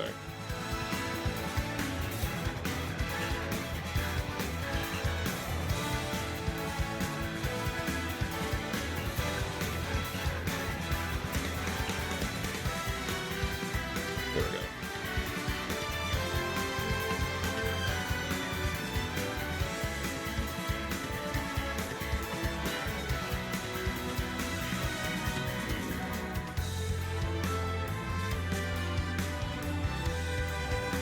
I mean, that's up to you, isn't it, Traxia? So there's a picture of all of them with all the DLC, which doesn't help me.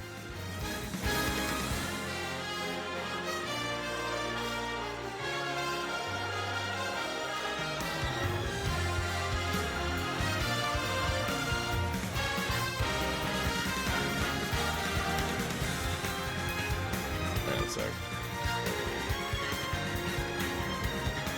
There we go. Let's just do a quick side-by-side comparison.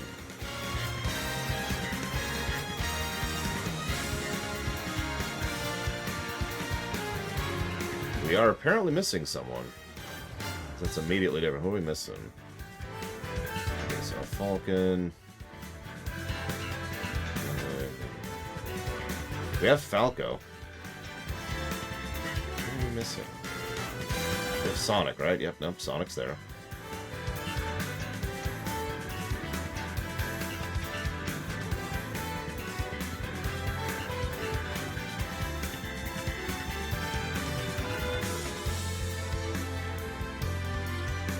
Oh, that's who we're missing.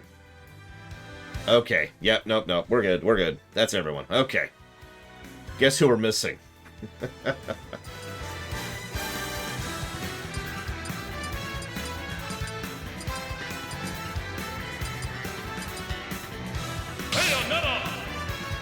We are missing the 3 Mii fighters.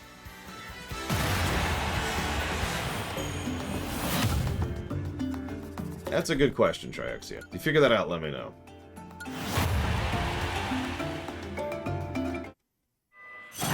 So this is it. This is going to be the last thing we're going to do right here. Go! I have actually played as Bayonetta. In fact, if you're paying attention, I've actually finished her classic mode, but I don't remember how she plays. So we're going to try to...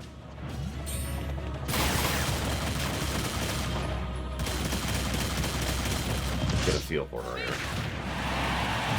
She's got hell of reach on her smashes. I mean, look at that. That might be Sephiroth's range right there.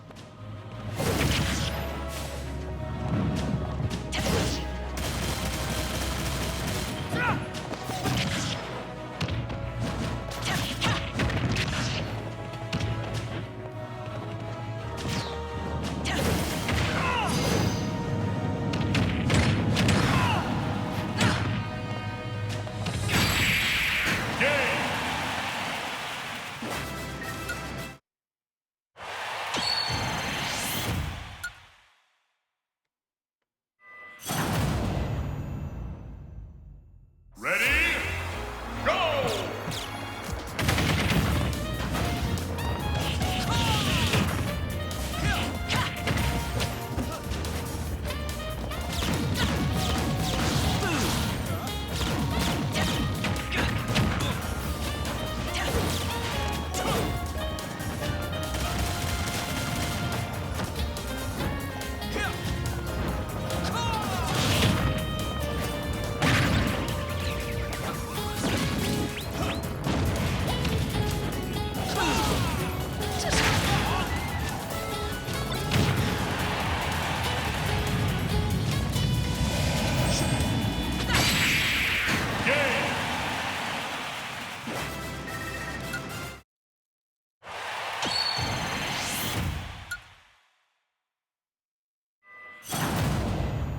Jeez.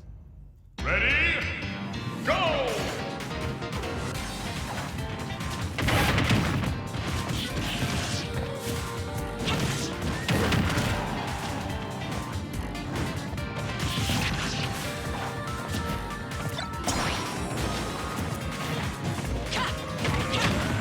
Oh, I agree, Shadow Machine. It helps that Bayonetta 2 is actually a really good game, so, you know, bonus points. Well, you see, Trihexia, the answer to that is extremely complicated and would take me years, in order to properly explain.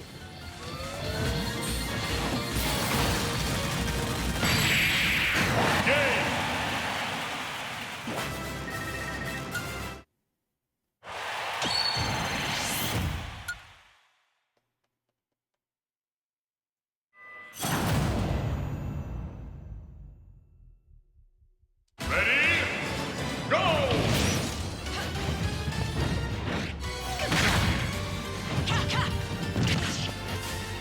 I mean, honestly, summon Andros is not exactly the worst play you can make.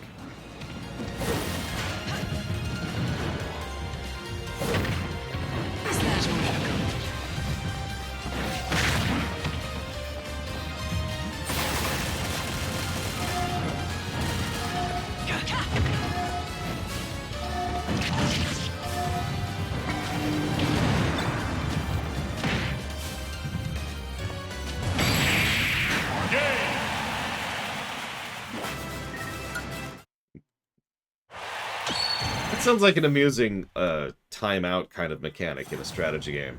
Summon annoying boss fight. The boss fight isn't actually hard, but it wastes their time for several minutes, during which time the opponent is no longer actually participating in combat.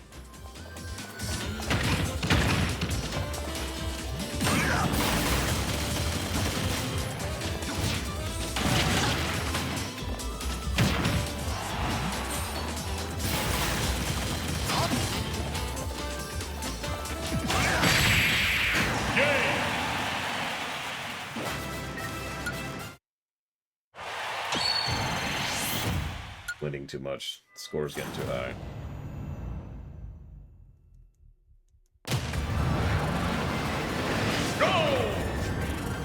You do definitely need to learn how to talk to a lady. Ask your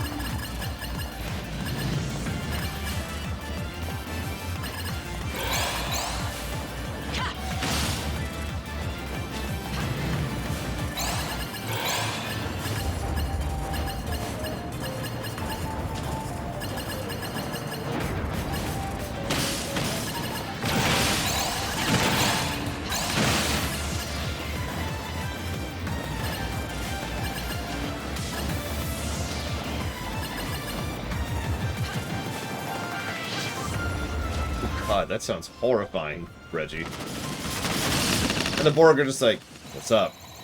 Complete. Why was the double jump invented? Mobility. I don't actually know. Because people enjoy things that are good, I suppose. And of course, now to fight the Ultimate Angel. Z.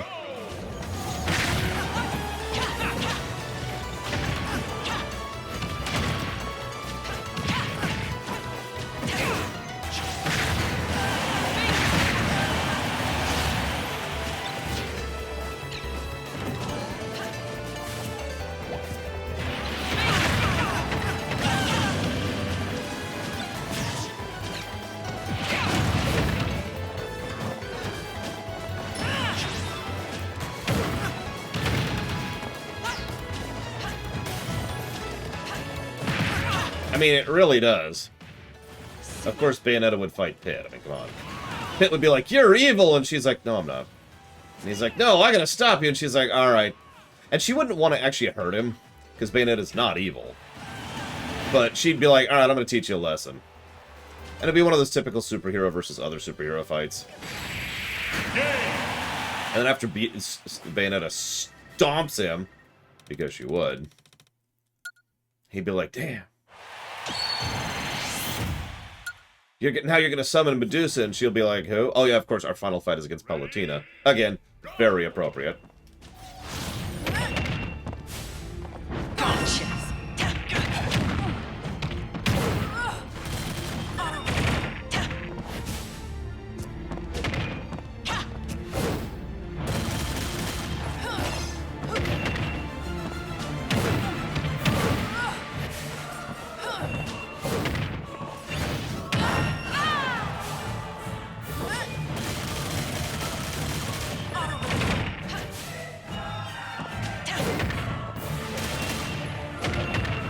Ooh, she hurts.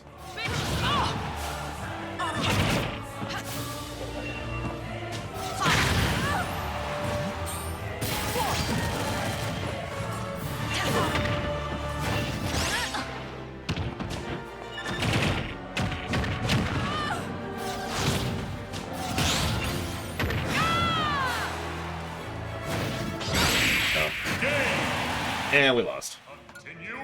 Ah, sure, we'll try one more time. Oh god. I forgot that just started us out immediately in it.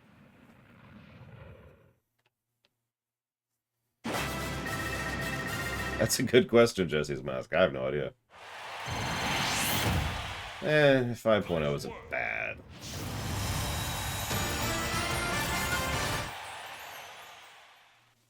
And Kid Icarus awakens something new in him. Cough, cough. So yeah, we're gonna actually skip this.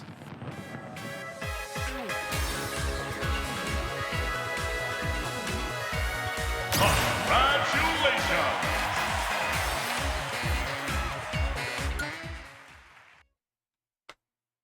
final results. Big the Cat.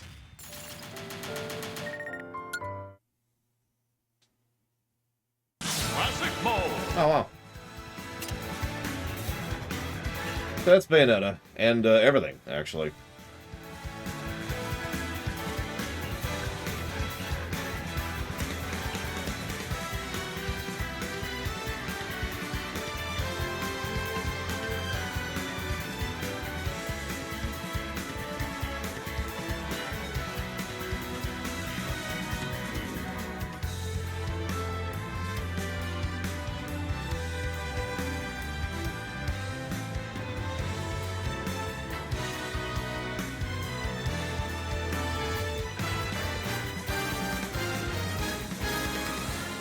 Okay.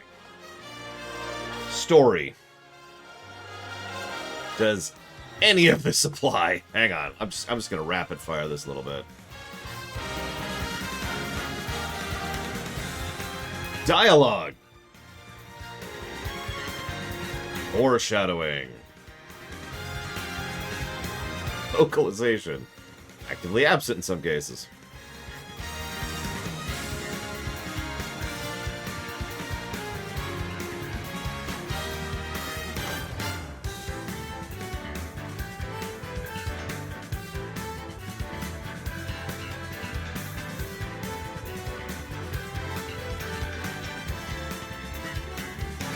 Alright, for real.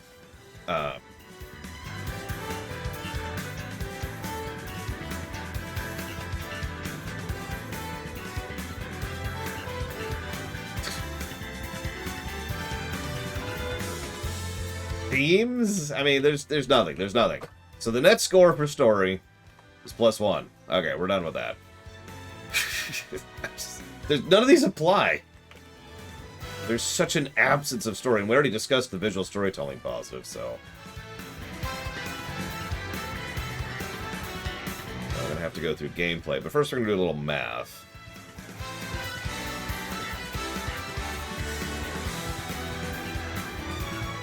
Oh, also, you know what we should do here? Hang on.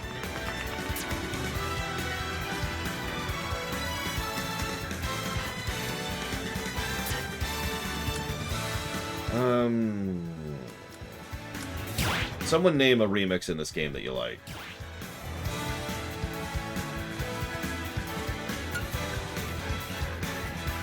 As in a stage. Gangplank Galleon.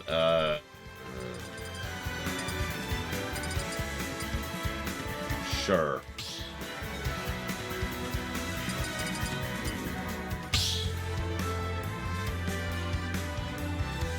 Stamina battle.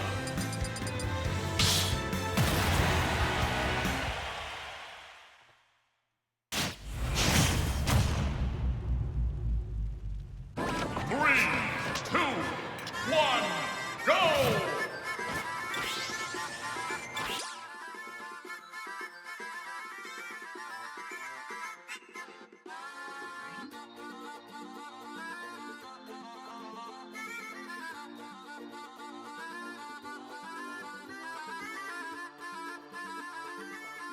I'm gonna be real, 29 hours feels shorter than it does, which just says something about how sloggy that mode was. Hi, Mother Musette. Alright.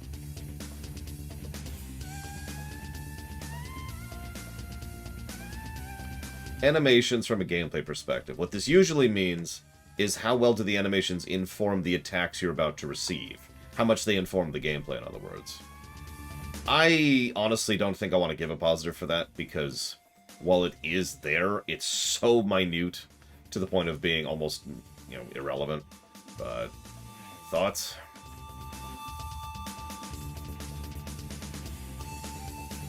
I mean, the original is more bombastic than this, Mr. Red, but this is what you asked for.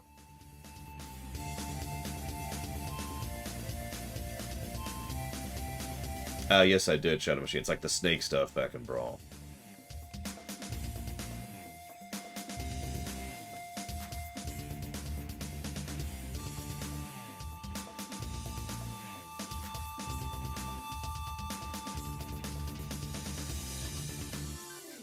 co-op. Nope.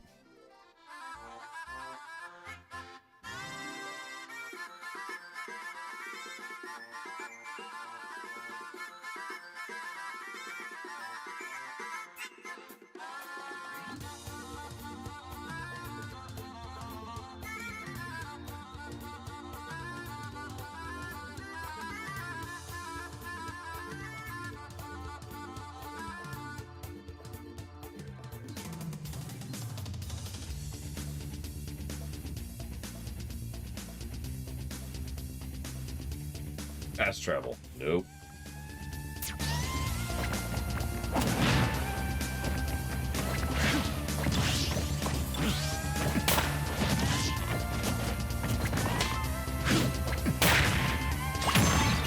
Well, Mega Man is pretty legit, so that doesn't surprise me.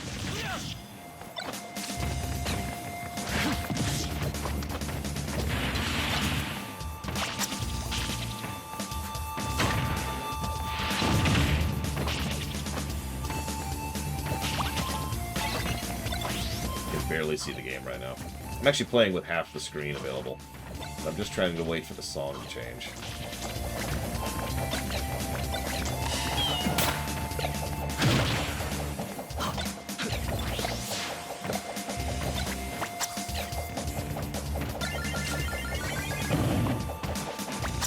Come on.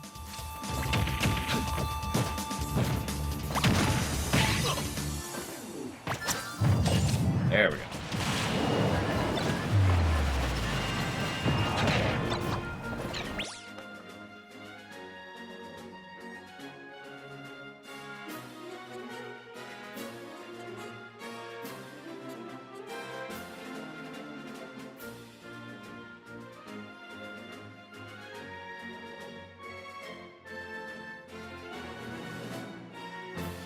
I'll give an info and game positive for the things it does to tell you what works and how.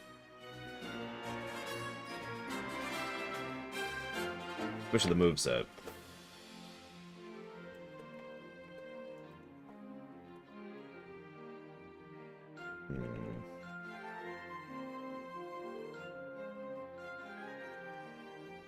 So we never defined how we feel about the items.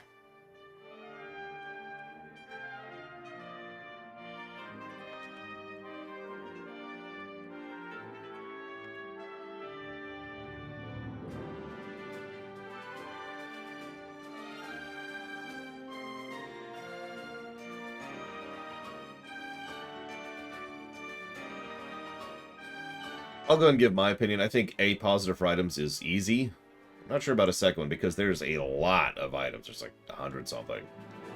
And yeah, there's a bit of a range in how good those items are in various directions.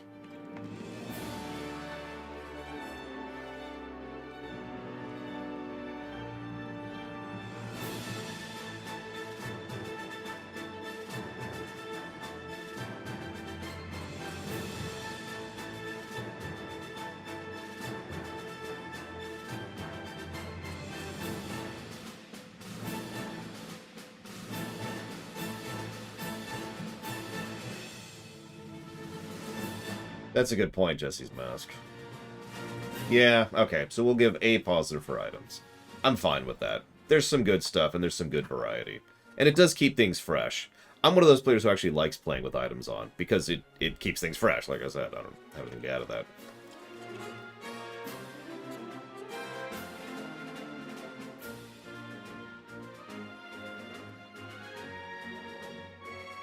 So I've got one last one to ask you about. And I am curious of people's thoughts on viscerality. Actually, there's two last ones, sorry. Two last things. Then we'll tabulate.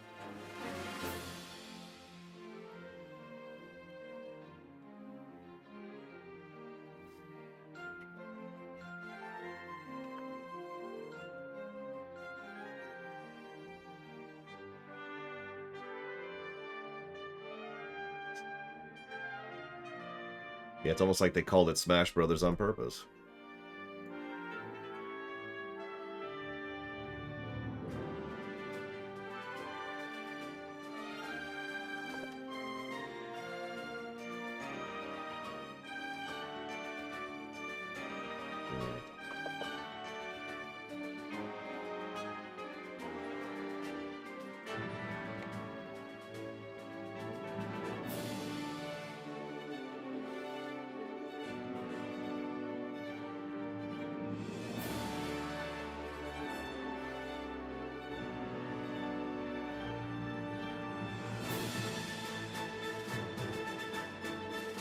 I think we'll go with a single positive.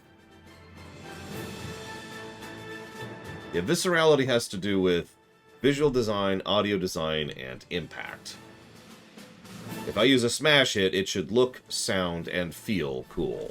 That's viscerality in a nutshell. This applies to a lot of games. We originally brought it up for shooters, but it applies in a lot of directions. Roster composition? You're gonna have to define that one for me, Jesse's Mask. I mean, I've already given probably like 30 pluses for roster, if that's what you're asking. No, that's more than 30. That's,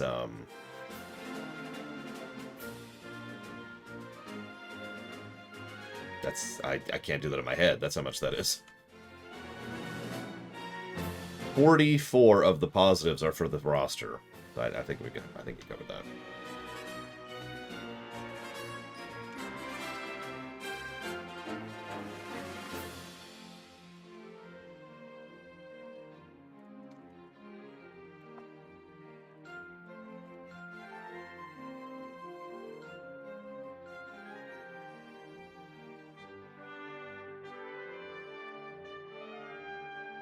Hang on, there's actually one actual last thing I want to run by you.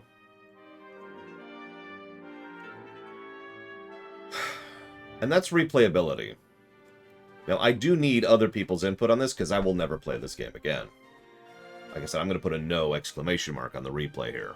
So...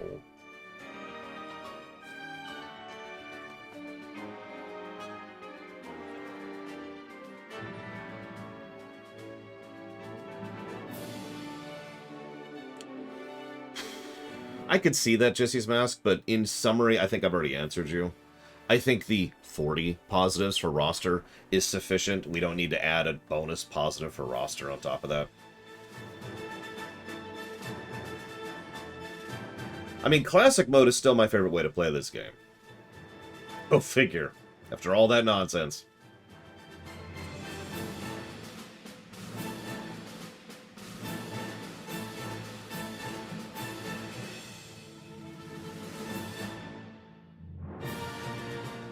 No, hazardous.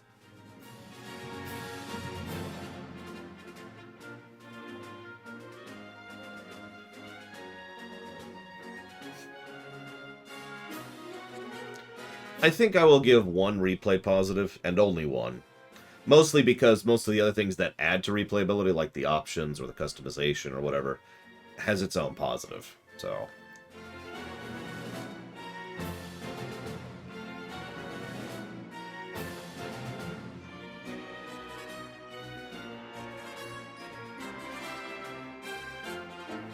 Do you mind defining that, Jesse's Mask? I'm not saying I disagree with you. I think I just, at this point, I have no idea what you're talking about. And while you talk that, let's do some math.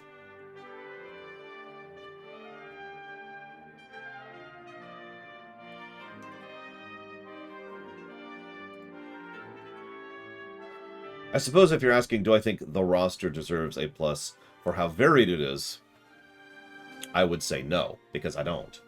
I think too many characters are too similar in too many ways and too many different styles. My opinion. I have seen fighters, I've played fighters that have more variety and better roster design than this one. Now, that's inevitable. There's 73 characters in this one, so... the fact that there's any variety at all is nothing short of astonishing.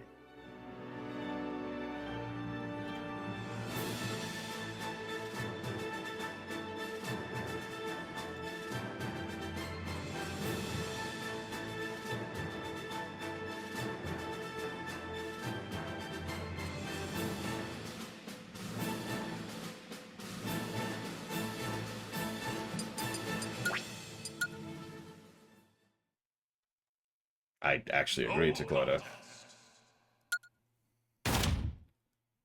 If they chopped down the roster in half or so, and spent more of the time and effort they spent on some of the really unique fighters, on the other fighters... Don't mistake me, there's always a benefit for neutral fighters. Loud. Wow, that's way louder than I was expecting. There's always a benefit behind having neutral fighters, as we were talking about earlier. Because... Neutral fighters are there for people who are either new to the game or don't play professionally or whatever, right? Like, there's a reason, to go back to Heroes of the Storm, there's a reason Raynor and Uther exist, right? They're not bad characters, and they're not underpowered, they're just rather simple compared to everything else. And that's a good thing. They should be there. That should be there. But I do still think that there is a lot of just... like, a lot of characters that honestly could be straight up mirrors, just cosmetic changes. But... and that's just my opinion. Let's see here. Fair point, Dakota. I'll actually give you that. I keep using Raynor as the example because he's actually well designed. Because, yeah. Yeah, that would be nuts, Reggie. Honestly, as much as it would be a weird way to skew the review, I think that would probably be a negative. If every character was way too unique and way too amazing and way too whatever, then it's like, hold up.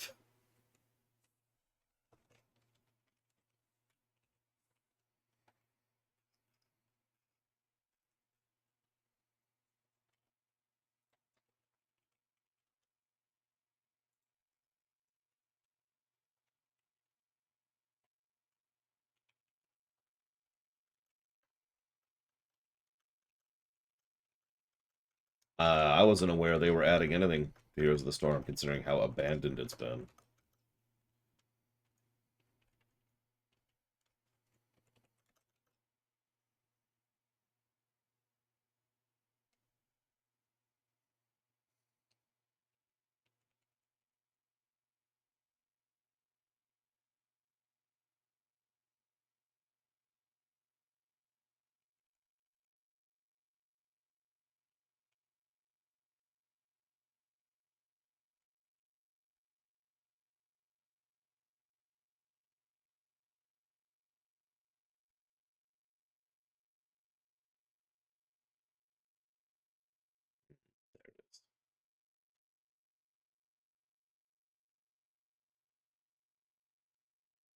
No, act.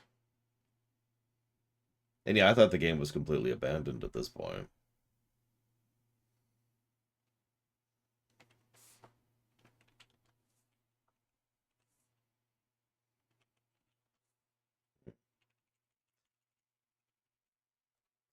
So, could I get a drum roll, please?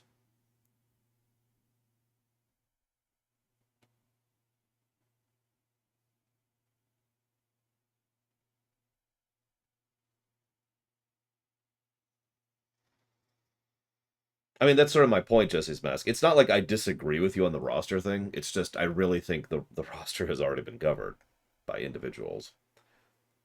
Don't worry, the rumination will be 3 seconds long. It'll just be a shot of me getting defeated over and over again. It's just a repeat thing. Final golden number, 116.77.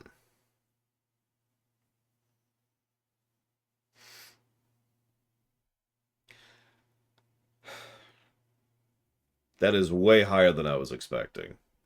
That's so much higher than I was expecting, and I'm actually curious about something. I actually was double-checking my stuff to make sure that that was accurate. But that does look to be accurate.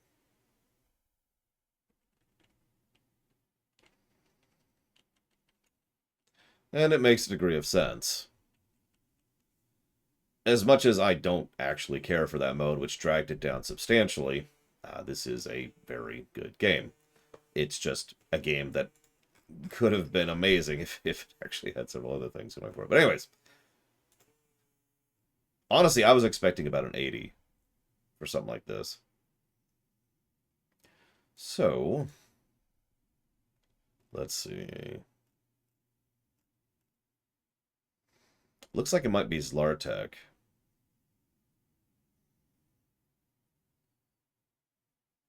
Yeah, let me just be very blunt. This game sits on its roster. If it wasn't for the roster, this game would not be anywhere near as good as it is. My opinion. It has some good stuff to it, other than the roster, but it has some very good quality of life features. And the World of Light mode was a net negative by quite a virtue, or quite a degree, excuse me. So that's 10 away. Yep, nope, it's Zlartic.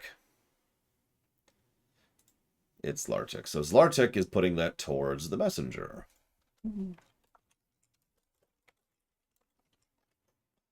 Now, give me one moment. Delete all this stuff. The Talos Principle, which will be a 700-year run. I suppose that's an interesting point, Pillars of Snow. So I suppose the answer to that is yes. It's just interesting since... I mean, I will never play this game again because it just doesn't have anything for me. But I won't say that in the rumination. Where is... Here we go.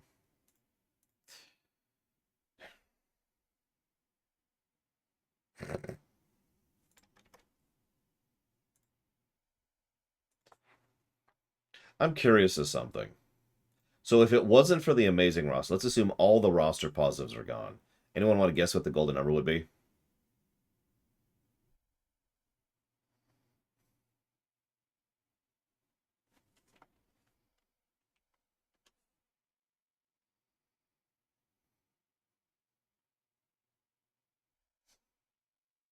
The answer is 16.97.